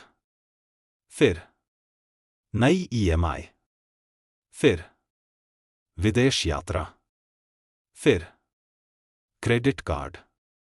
फिर एक और ईएमआई। हर बार आय बढ़ी और उसी दिन खर्च भी बढ़ गया। राहुल को लगा वह अमीर हो रहा है, लेकिन असल में वह केवल महंगी जिंदगी जी रहा था। दूसरी तरफ अरुण ने भी कार खरीदी। वह भी परिवार के साथ घूमने गया। उसने भी अच्छा घर लिया। लेकिन एक फर्क था। हर बार जब उसकी आय बढ़ती तो वह अपने आप से पूछता, इस बढ़ी हुई आय का कितना हिस्सा मेरे भविष्य का होगा? अगर उसकी तनख्वाह 10,000 रुपये बढ़ी तो वह तय करता, कम से कम 5,000 रुपये निवेश में जाएगा। बाकी से जीवन थोड़ा बेहतर होगा। यही छोटा सा नियम धीरे धीरे बहुत बड़ा अंतर बन गया। लाइफस्टाइल इन्फ्लेशन क्या है? नाम थोड़ा कठिन है, लेकिन समझना बहुत आसान। जब आपकी आय बढ़ती है और आपका पूरा खर्च भी उसी अनुपात में बढ़ जाता है, तो इसे कहते हैं लाइफस्टाइल इन्फ्लेशन। यह चोरी की तरह नहीं आता। यह धीरे धीरे आता है। इतना धीरे कि आपको पता भी नहीं चलता। क्या अच्छी चीजें खरीदना गलत है? बिल्कुल नहीं। इस किताब का उद्देश्य आपको साधु बनाना नहीं है। अगर आपने मेहनत की है तो अच्छी चीजें खरीदिए। अपने माता पिता को घुमाइए। अपने बच्चों को अच्छी शिक्षा दीजिए। अच्छा घर बनाइए। अच्छी गाड़ी रखिए अगर उसकी आवश्यकता है और वह आपकी आर्थिक योजना के भीतर है। समस्या महंगी चीजें नहीं हैं। समस्या बिना योजना के महंगी जिंदगी है। दिखावे की कीमत। एक समय था जब लोग अपने घर में खुशियां मनाते थे। आज कई लोग दुनिया को दिखाने के लिए खुशियां मनाते हैं। नई कार आई। सबसे पहले इंस्टाग्राम। नया mobile. Facebook. Restaurant. Reel. Vacation. Story. धीरे धीरे हम अपने लिए कम और दूसरों की नजरों के लिए ज्यादा जीने लगते हैं। लेकिन याद रखिए, सोशल मीडिया किसी की पूरी जिंदगी नहीं दिखाता। वह केवल उसके सबसे अच्छे पल दिखाता है। आप किसी की हाइलाइट रील देखकर अपनी पूरी जिंदगी का फैसला मत कीजिए। ईएमआई हमेशा दुश्मन नहीं, लेकिन ईएमआई एक उपकरण है। अगर समझदारी से इस्तेमाल करें तो उपयोगी हो सकती है। अगर बिना सोचे लें तो वही ईएमआई आपकी आने वाली कई तनख्वाहों पर कब्जा कर लेती है। हर ईएमआई आपके भविष्य की आय का एक हिस्सा पहले ही खर्च कर देती है। इसलिए हर नई किस्त से पहले अपने आप से पूछिए, क्या यह मेरी जिंदगी आसान बनाएगी या केवल मेरा अहंकार खुश करेगी? तुलना जो कभी खत्म नहीं होती। आपने बाइक खरीदी, पड़ोसी ने कार खरीद ली। आपने कार खरीदी, किसी रिश्तेदार ने बड़ी एसयूवी ले ली। आपने फ्लैट खरीदा, किसी ने बंगला बना लिया। अगर तुलना ही करनी है तो यह दौर कभी खत्म नहीं होगी। दुनिया में हमेशा कोई न कोई आपसे अधिक कमाएगा, आपसे बड़ा घर बनाएगा, आपसे महंगी घड़ी पहनेगा, अगर आपकी खुशी दूसरों से तुलना पर टिकी है तो उसे कोई बैंक बैलेंस स्थायी नहीं बना सकता। असली अमीरी कैसी दिखती है? एक दिन दो दोस्त मिले। एक नई लग्जरी कार से आया, दूसरा 10 साल पुरानी कार से। पहले दोस्त ने मुस्कुराकर कहा, यार, अब भी यही पुरानी कार? दूसरा भी मुस्कुराया, बोला, हाँ, यह कार अभी भी अच्छी चल रही है। और जो पैसा नई कार में जाता, वह आज मेरे 2 किराए के मकानों की किश्तें पूरी कर रहा है। दोनों हंसे। लेकिन उस दिन पहले दोस्त ने पहली बार समझा कि अमीरी हमेशा बाहर से दिखाई नहीं देती। हर प्रमोशन का एक नियम। आज मैं आपको एक नियम देना चाहता हूं। जब भी आपकी आय बढ़े तो सबसे पहले अपने निवेश की राशि बढ़ाइए। फिर अगर जरूरत हो तो जीवन शैली बेहतर कीजिए। अधिक आय का पूरा लाभ केवल आज पर मत खर्च कीजिए, अपने भविष्य को भी उसका हिस्सा दीजिए। Part 3 building wealth slowly. अध्याय 9। पैसा कैसे पैसा कमाता है। जब आपका हर रुपया आपका कर्मचारी बन जाता है। आज मैं आपको एक ऐसे कर्मचारी से मिलवाने वाला हूं जो कभी छुट्टी नहीं मांगता, जो कभी हड़ताल नहीं करता, जो 24 घंटे काम कर सकता है, जो आपके लिए रात को भी काम करता है, रविवार को भी, और आपके सोते समय भी। उस कर्मचारी का नाम है आपका पैसा। लेकिन एक शर्त है, उसे काम करना आना चाहिए।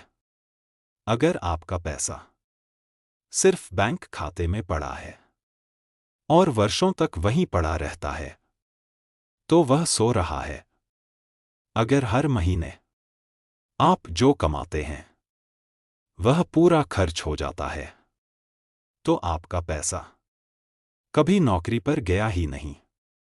याद रखिए, पैसा तभी पैसा बनाता है जब उसे सही काम दिया जाए। गांव का किसान। मैं आपको एक कहानी सुनाता हूं। एक गांव में 2 किसान रहते थे। दोनों के पास एक एक बोरी गेहूं थी।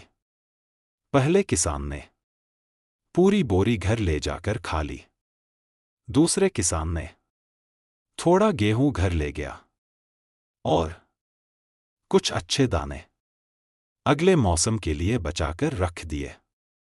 कुछ महीनों बाद पहले किसान के पास कुछ भी नहीं बचा। दूसरे किसान के पास नया खेत था, नई फसल थी और पहले से कई गुना अधिक गेहूं था। दोनों ने एक जैसी शुरुआत की थी। फर्क केवल इतना था, एक ने सब कुछ आज के लिए खर्च कर दिया, दूसरे ने आज का थोड़ा हिस्सा कल के लिए बचा लिया। पैसा भी बिल्कुल ऐसा ही है। आपकी तनख्वाह एक बीज है। बहुत लोग सोचते हैं तनख्वाह जीवन चलाने के लिए होती है।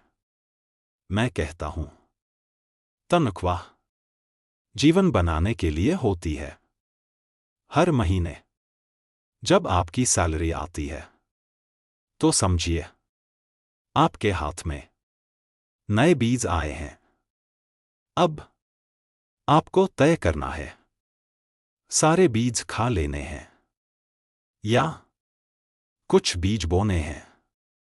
जो लोग हर महीने कुछ बीज बोते रहते हैं, समय एक दिन उनके लिए जंगल उगा देता है। कंपाउंडिंग दुनिया का 8वां अजूबा। कई लोगों ने यह वाक्य सुना होगा, कंपाउंड इंटरेस्ट दुनिया का 8वां अजूबा है। यह वाक्य लोकप्रिय है क्योंकि समय के साथ कमाई पर होने वाली कमाई भी बढ़ती जाती है। लेकिन कंपाउंडिंग आखिर है क्या? इसे बहुत आसान भाषा में समझते हैं। मान लीजिए आपने एक छोटा पौधा लगाया। पहले साल उसमें 10 पत्ते आए। दूसरे साल उसी पौधे में 20 नई शाखाएं आ गईं। तीसरे साल उन शाखाओं पर सैकड़ों पत्ते आ गए। क्या आपने हर पत्ता अलग से लगाया? नहीं। पहले लगाए गए पौधे ने अपने आप बढ़ना शुरू कर दिया।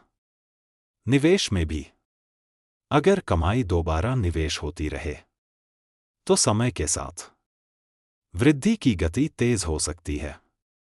यही कंपाउंडिंग की ताकत है। समय पैसे से भी ज्यादा कीमती है।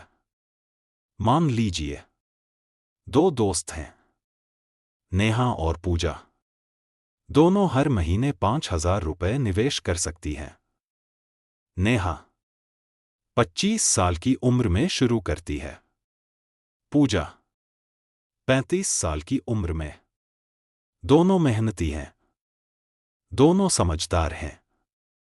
लेकिन नेहा के पास एक चीज ज्यादा है, समय। और निवेश की दुनिया में समय अक्सर सबसे बड़ी ताकतों में से एक होता है। इसलिए अगर आप 20 साल के हैं, आज ही शुरुआत कीजिए। अगर 30 के हैं, आज ही शुरुआत कीजिए। अगर 40 के हैं, आज ही शुरुआत कीजिए। अगर 50 के हैं, फिर भी आज ही शुरुआत कीजिए। सबसे अच्छा समय शायद 10 साल पहले था। दूसरा सबसे अच्छा समय आज है। सिप क्या है? अब एक बहुत लोकप्रिय शब्द। SIP systematic investment plan. नाम कठिन है, आदत आसान। हर महीने एक तय राशि नियमित रूप से निवेश करना। जैसे हर महीने आप घर का किराया देते हैं, वैसे ही अपने भविष्य को भी हर महीने भुगतान कीजिए। बाजार कभी ऊपर जाएगा, कभी नीचे आएगा, लेकिन नियमित निवेश अनुशासन सिखाता है। और अनुशासन लंबी दूरी की दौड़ जीतता है। महत्वपूर्ण बात, किसी भी निवेश का मूल्य ऊपर या नीचे जा सकता है। इसलिए निवेश करने से पहले उसकी प्रकृति, जोखिम और अपने लक्ष्य को समझना जरूरी है। एफडी, आरडी और म्यूचुअल फंड। अब एक सवाल, क्या सारा पैसा एक ही जगह लगाना चाहिए? नहीं। कल्पना कीजिए आप एक किसान हैं। क्या आप पूरे खेत में सिर्फ एक ही फसल लगाएंगे? अगर वह फसल खराब हो गई तो? इसलिए कई लोग अपनी जरूरत और जोखिम सहने की क्षमता के अनुसार अलग अलग साधनों का मिश्रण चुनते हैं। कुछ पैसा इमरजेंसी फंड, कुछ रिकरिंग डिपॉजिट, कुछ फिक्स्ड डिपॉजिट, कुछ म्यूचुअल फंड, कुछ भविष्य में जमीन खरीदने के लिए। हर साधन का अपना उद्देश्य होता है। इन्फ्लेशन सबसे शांत चोर। अब एक ऐसे चोर से मिलिए जो कभी पकड़ा नहीं जाता। उसका नाम है महंगाई। आज 100 रुपए में जो सामान मिलता है, संभव है कि कुछ वर्षों बाद उसी सामान के लिए अधिक रुपए देने पड़े। यही कारण है कि सिर्फ पैसा बचाना काफी नहीं होता। कई लोगों के लिए लंबी अवधि में ऐसी योजना बनाना भी जरूरी होता है जिसमें बचत और निवेश दोनों शामिल हों, क्योंकि अगर पैसा केवल पड़ा रहे तो समय के साथ उसकी खरीदने की शक्ति कम हो सकती है। सबसे बड़ी गलती, बहुत लोग कहते हैं जब मेरी तनख्वाह 1 लाख होगी तब निवेश शुरू करूंगा। फिर 1 लाख आता है और नई कार आ जाती है। फिर 2 लाख का लक्ष्य, फिर और इंतजार। याद रखिए, निवेश बड़ी आय से नहीं, बड़ी आदत से शुरू होता है। 500 रुपए, 1000 रुपए, 2000 रुपए। शुरुआत छोटी हो सकती है, लेकिन शुरुआत होनी चाहिए। आज का संकल्प, आज मैं अपने हर रुपए को सिर्फ खर्च नहीं करूंगा, मैं उसमें से कुछ रुपए अपने भविष्य के कर्मचारी बनाऊंगा। मैं समय का सम्मान करूंगा, नियमित निवेश की आदत बनाऊंगा और धीरे धीरे ऐसी संपत्तियां बनाऊंगा जो एक दिन मेरे लिए भी कमाएंगी। याद रखिए, पैसा कमाना मेहनत है, पैसा बचाना अनुशासन है, लेकिन पैसे से पैसा कमाना समझदारी है। और यही समझदारी धीरे धीरे साधारण आय को असाधारण भविष्य में बदल सकती है। अगले अध्याय में अब सवाल उठता है, अगर निवेश करना है तो कहां? जमीन, सोना, म्यूचुअल फंड, शेयर बाजार, किराए का मकान या कुछ और? अगले अध्याय, जमीन, सोना या शेयर बाजार। हम एक एक विकल्प को एक साधारण भारतीय परिवार की नज़र से समझेंगे। किसका क्या उद्देश्य है, कब कौन सा विकल्प उपयोगी हो सकता है और क्यों समझदारी अक्सर किसी एक विकल्प पर दाव लगाने के बजाय संतुलित योजना बनाने में होती है। अध्याय 10, जमीन, सोना या शेयर बाजार। सही जवाब एक नहीं, सही संतुलन है।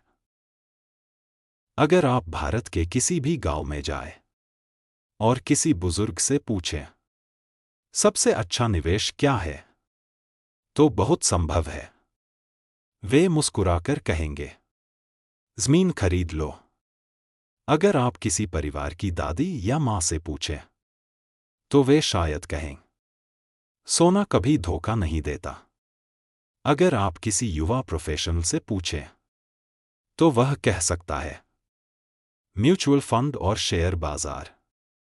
और अगर किसी व्यापारी से पूछें तो वह बोलेगा, अपने व्यवसाय से बड़ा निवेश कोई नहीं।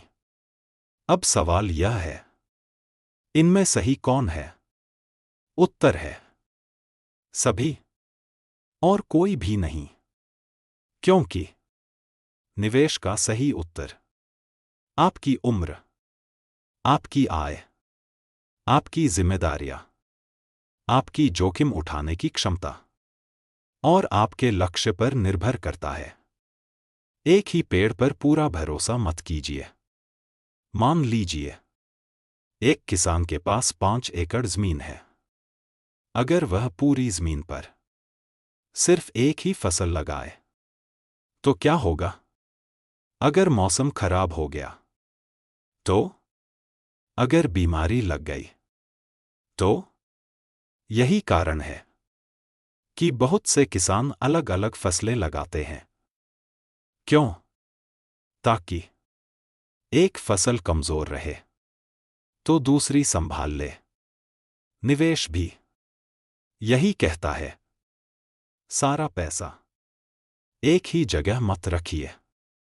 जमीन, भारत का सबसे भावनात्मक निवेश।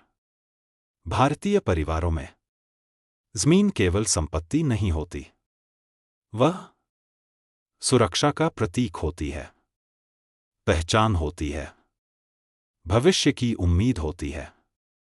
कई लोगों ने एक छोटे प्लॉट से शुरुआत की, सालों बाद वहीं घर बना, फिर ऊपर एक मंजिल बनाई, फिर किराए पर दी। धीरे धीरे वही जमीन आय का स्रोत बन गई। लेकिन हर जमीन अच्छा निवेश नहीं होती। सिर्फ इसलिए जमीन मत खरीदिए क्योंकि किसी ने कहा यहां कीमत दोगुनी हो जाएगी। हमेशा समझिए स्थान, कानूनी दस्तावेज, विकास की संभावना और आपकी अपनी जरूरतें क्या हैं। सोना सिर्फ गहना नहीं। भारतीय परिवारों में सोना भावनाओं से जुड़ा है। शादी, त्योहार, परंपरा। लेकिन सोने को केवल गहने के रूप में मत देखिए। गहने खरीदते समय मेकिंग चार्ज, डिजाइन और अन्य खर्च भी जुड़ सकते हैं। अगर आपका उद्देश्य केवल निवेश है तो अलग अलग विकल्पों को समझना जरूरी है। सोना अक्सर लंबी अवधि की सुरक्षा और विविधता, डाइवर्सिफिकेशन के लिए भी देखा जाता है। लेकिन पूरा पैसा केवल सोने में रखना समझदारी नहीं होगी। शेयर बाजार, डर नहीं, समझ की जरूरत। कई लोग कहते हैं शेयर बाजार जुआ है। कुछ लोग कहते हैं यहीं सबसे ज्यादा पैसा बनता है। सच्चाई इन दोनों के बीच है। अगर आप बिना समझे किसी की सलाह पर जल्दी अमीर बनने की उम्मीद में निवेश करते हैं तो जोखिम बढ़ सकता है। लेकिन अगर आप सीखते हैं, धैर्य रखते हैं और लंबे समय के लक्ष्य के साथ निवेश करते हैं तो कहानी अलग हो सकती है। याद रखिए, बाजार हर दिन ऊपर नहीं जाता और हर गिरावट हमेशा हमेशा के लिए नहीं होती। म्यूचुअल फंड उन लोगों के लिए जो रोज बाजार नहीं देख सकते।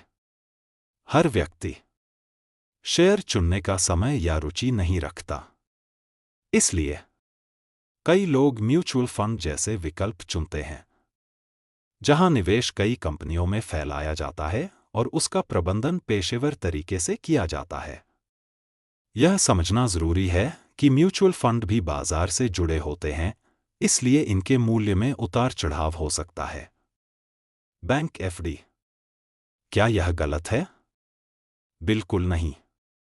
अगर आपके माता पिता रिटायर हो चुके हैं, अगर आपको कुछ वर्षों में निश्चित उद्देश्य के लिए पैसा चाहिए, अगर आपको जोखिम कम रखना है, तो एफडी जैसी योजनाएं अपनी जगह उपयोगी हो सकती हैं।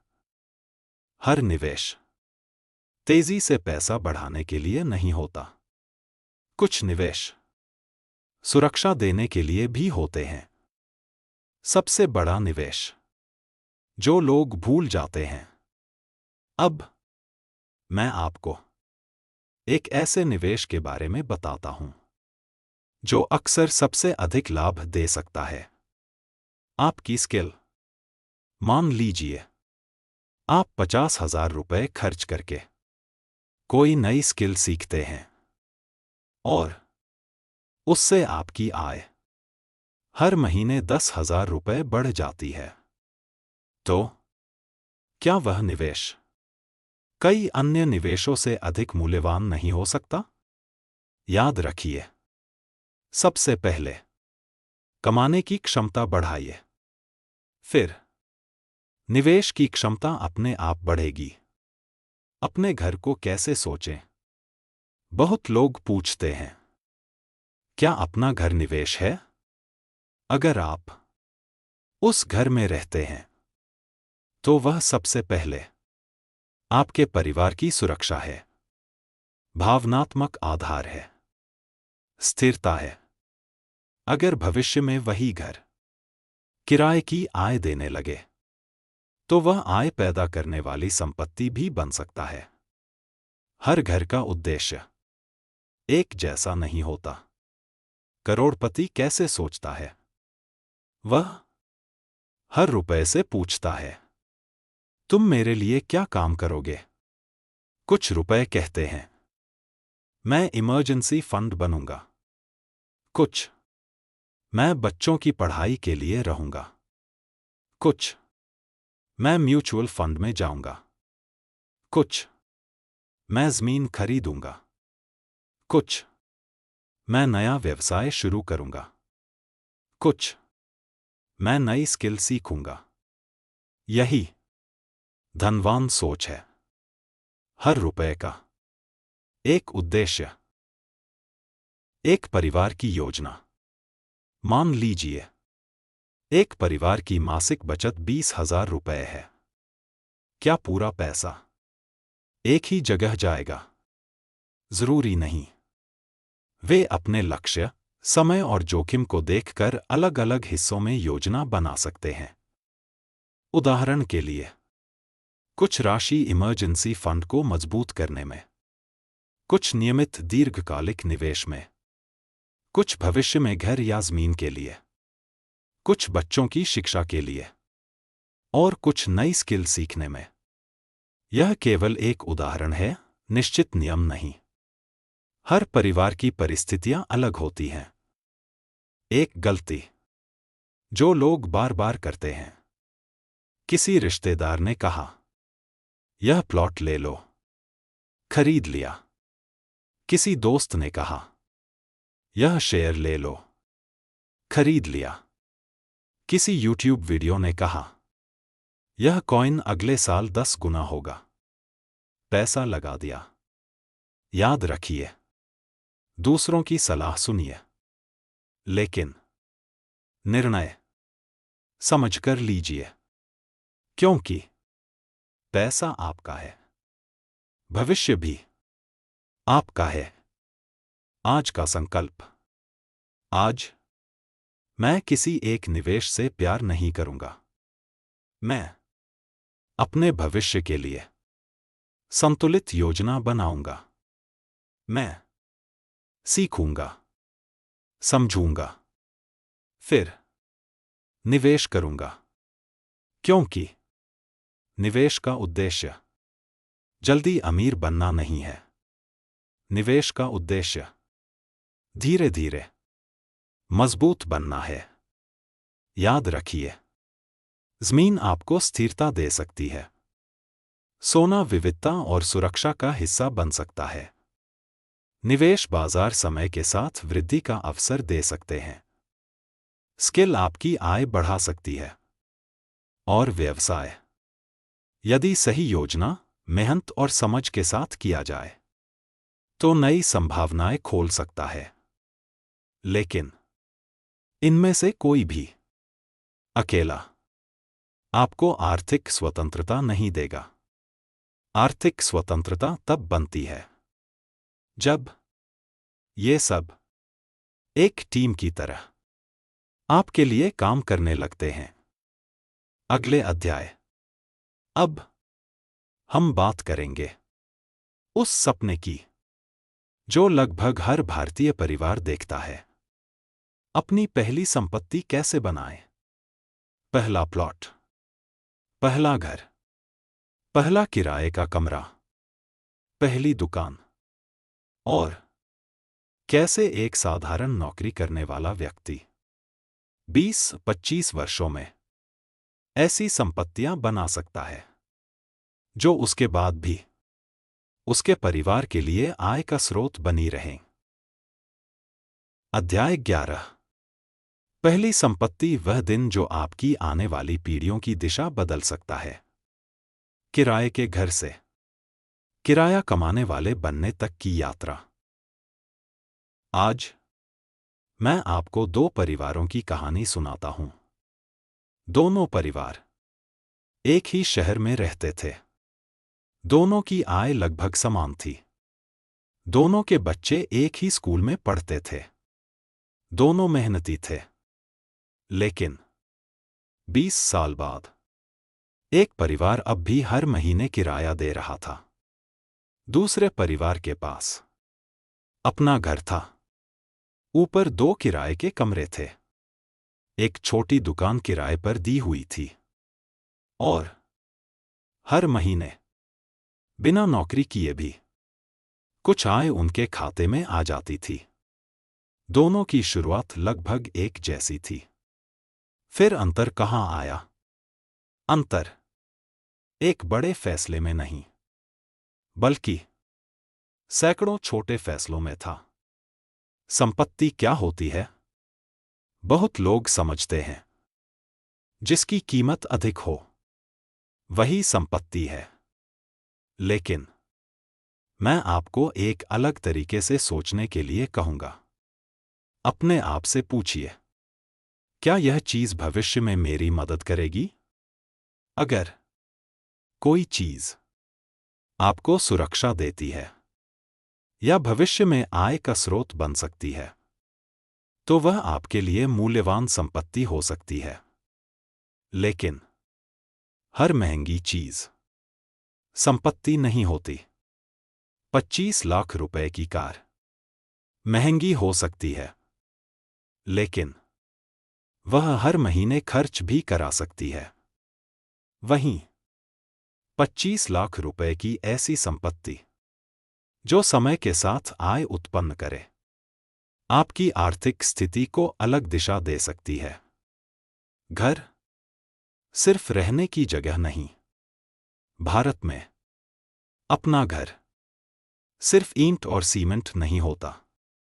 वह मां की मुस्कान होता है, पिता का गर्व होता है, बच्चों की सुरक्षा होती है।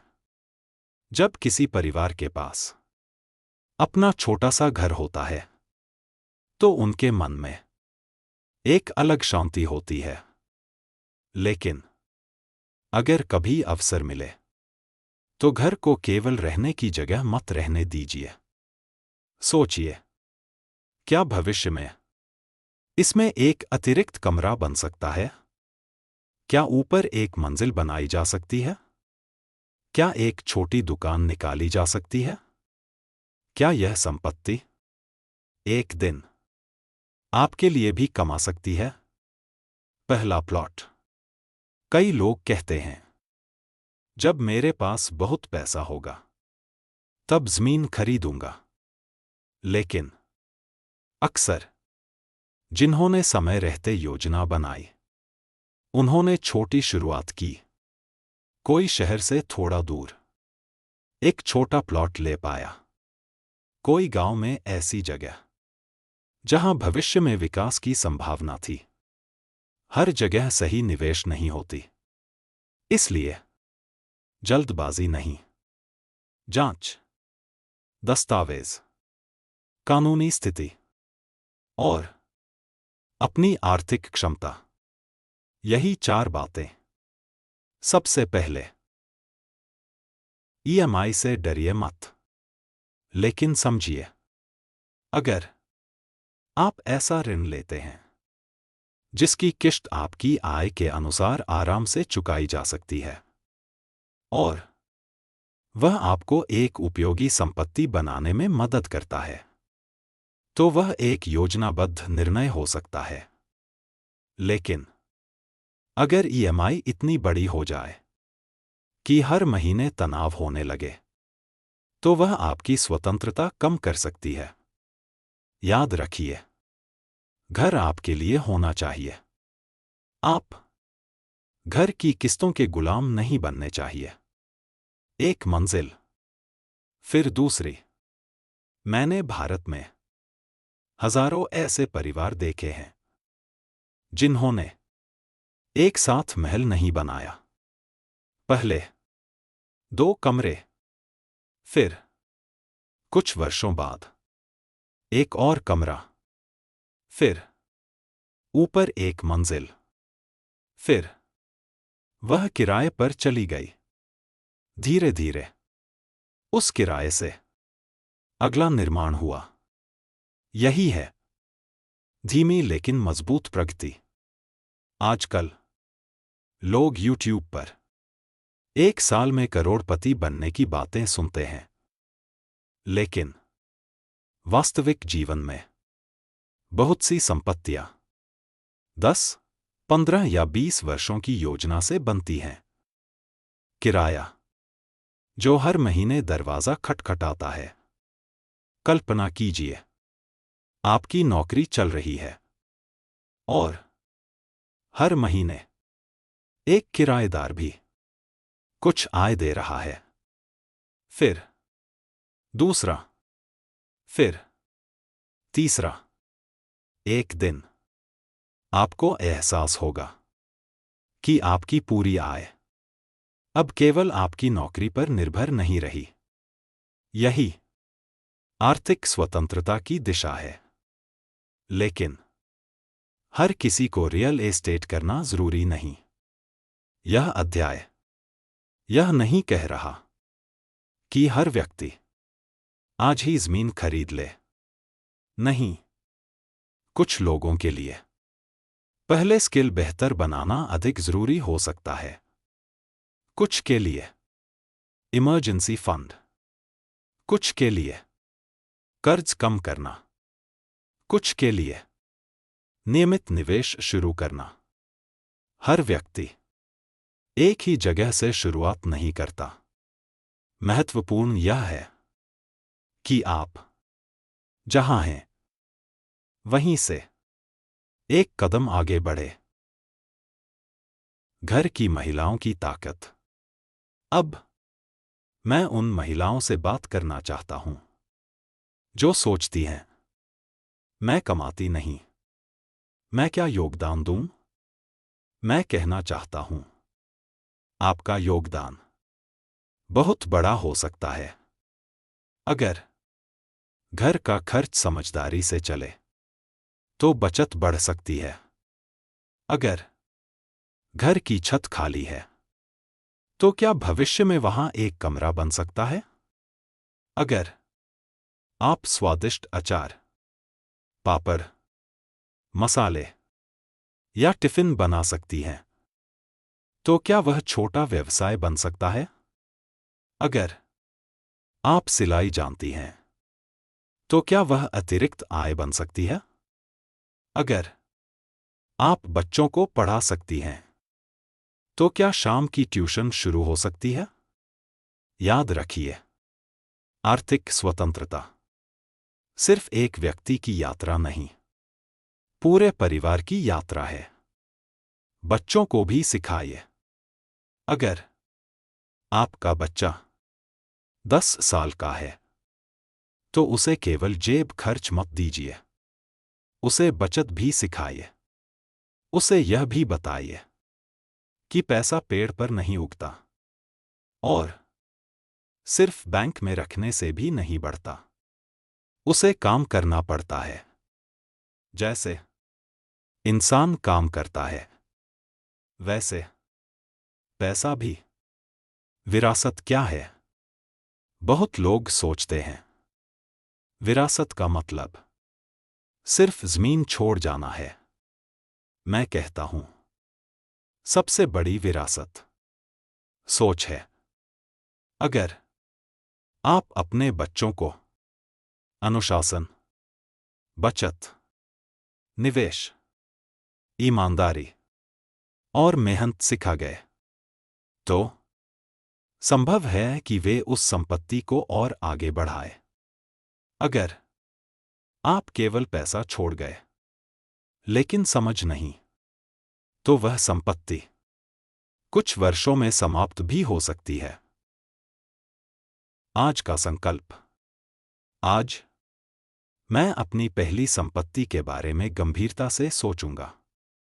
जल्दबाजी नहीं करूंगा, दिखावे के लिए नहीं खरीदूंगा। योजना बनाऊंगा, सीखूंगा और जब समय सही होगा तो ऐसा निर्णय लूंगा जो मेरे परिवार को सिर्फ आज नहीं, आने वाले वर्षों तक मजबूत बनाए। याद रखिए, हर परिवार एक दिन में अमीर नहीं बनता, लेकिन एक दिन एक फैसला लेता है कि अब हम केवल कमाएंगे नहीं, हम बनाएंगे, संपत्ति बनाएंगे, आय के नए स्रोत बनाएंगे और ऐसी नींव बनाएंगे जिस पर हमारी अगली पीढ़ी हमसे भी आगे जा सके। संगीत थोड़ा भावुक होता है। शायद आपके दादा यह सब नहीं कर पाए। शायद आपके पिता जिम्मेदारियों में उलझ गए। लेकिन अगर आज आप यह किताब सुन रहे हैं, तो हो सकता है आपके परिवार की कहानी यहीं से बदलना शुरू हो। अगले अध्याय। अब तक हमने नौकरी, बचत, निवेश और पहली संपत्ति की बात की, लेकिन अब समय है आय के दूसरे दरवाजे खोलने का, क्योंकि केवल एक आय पर निर्भर रहना आज की दुनिया में कई परिवारों के लिए जोखिम भरा हो सकता है। अगला अध्याय, एक आय से कई आय तक। कैसे एक शिक्षक, इंजीनियर, सरकारी कर्मचारी, दुकानदार, किसान, गृहिणी या छात्र भी अपनी परिस्थितियों के अनुसार अतिरिक्त आय के अवसर तलाश सकता है, बिना अपनी वर्तमान जिम्मेदारियां छोड़े और बिना रातों रात अमीर बनने के भ्रम में पड़े।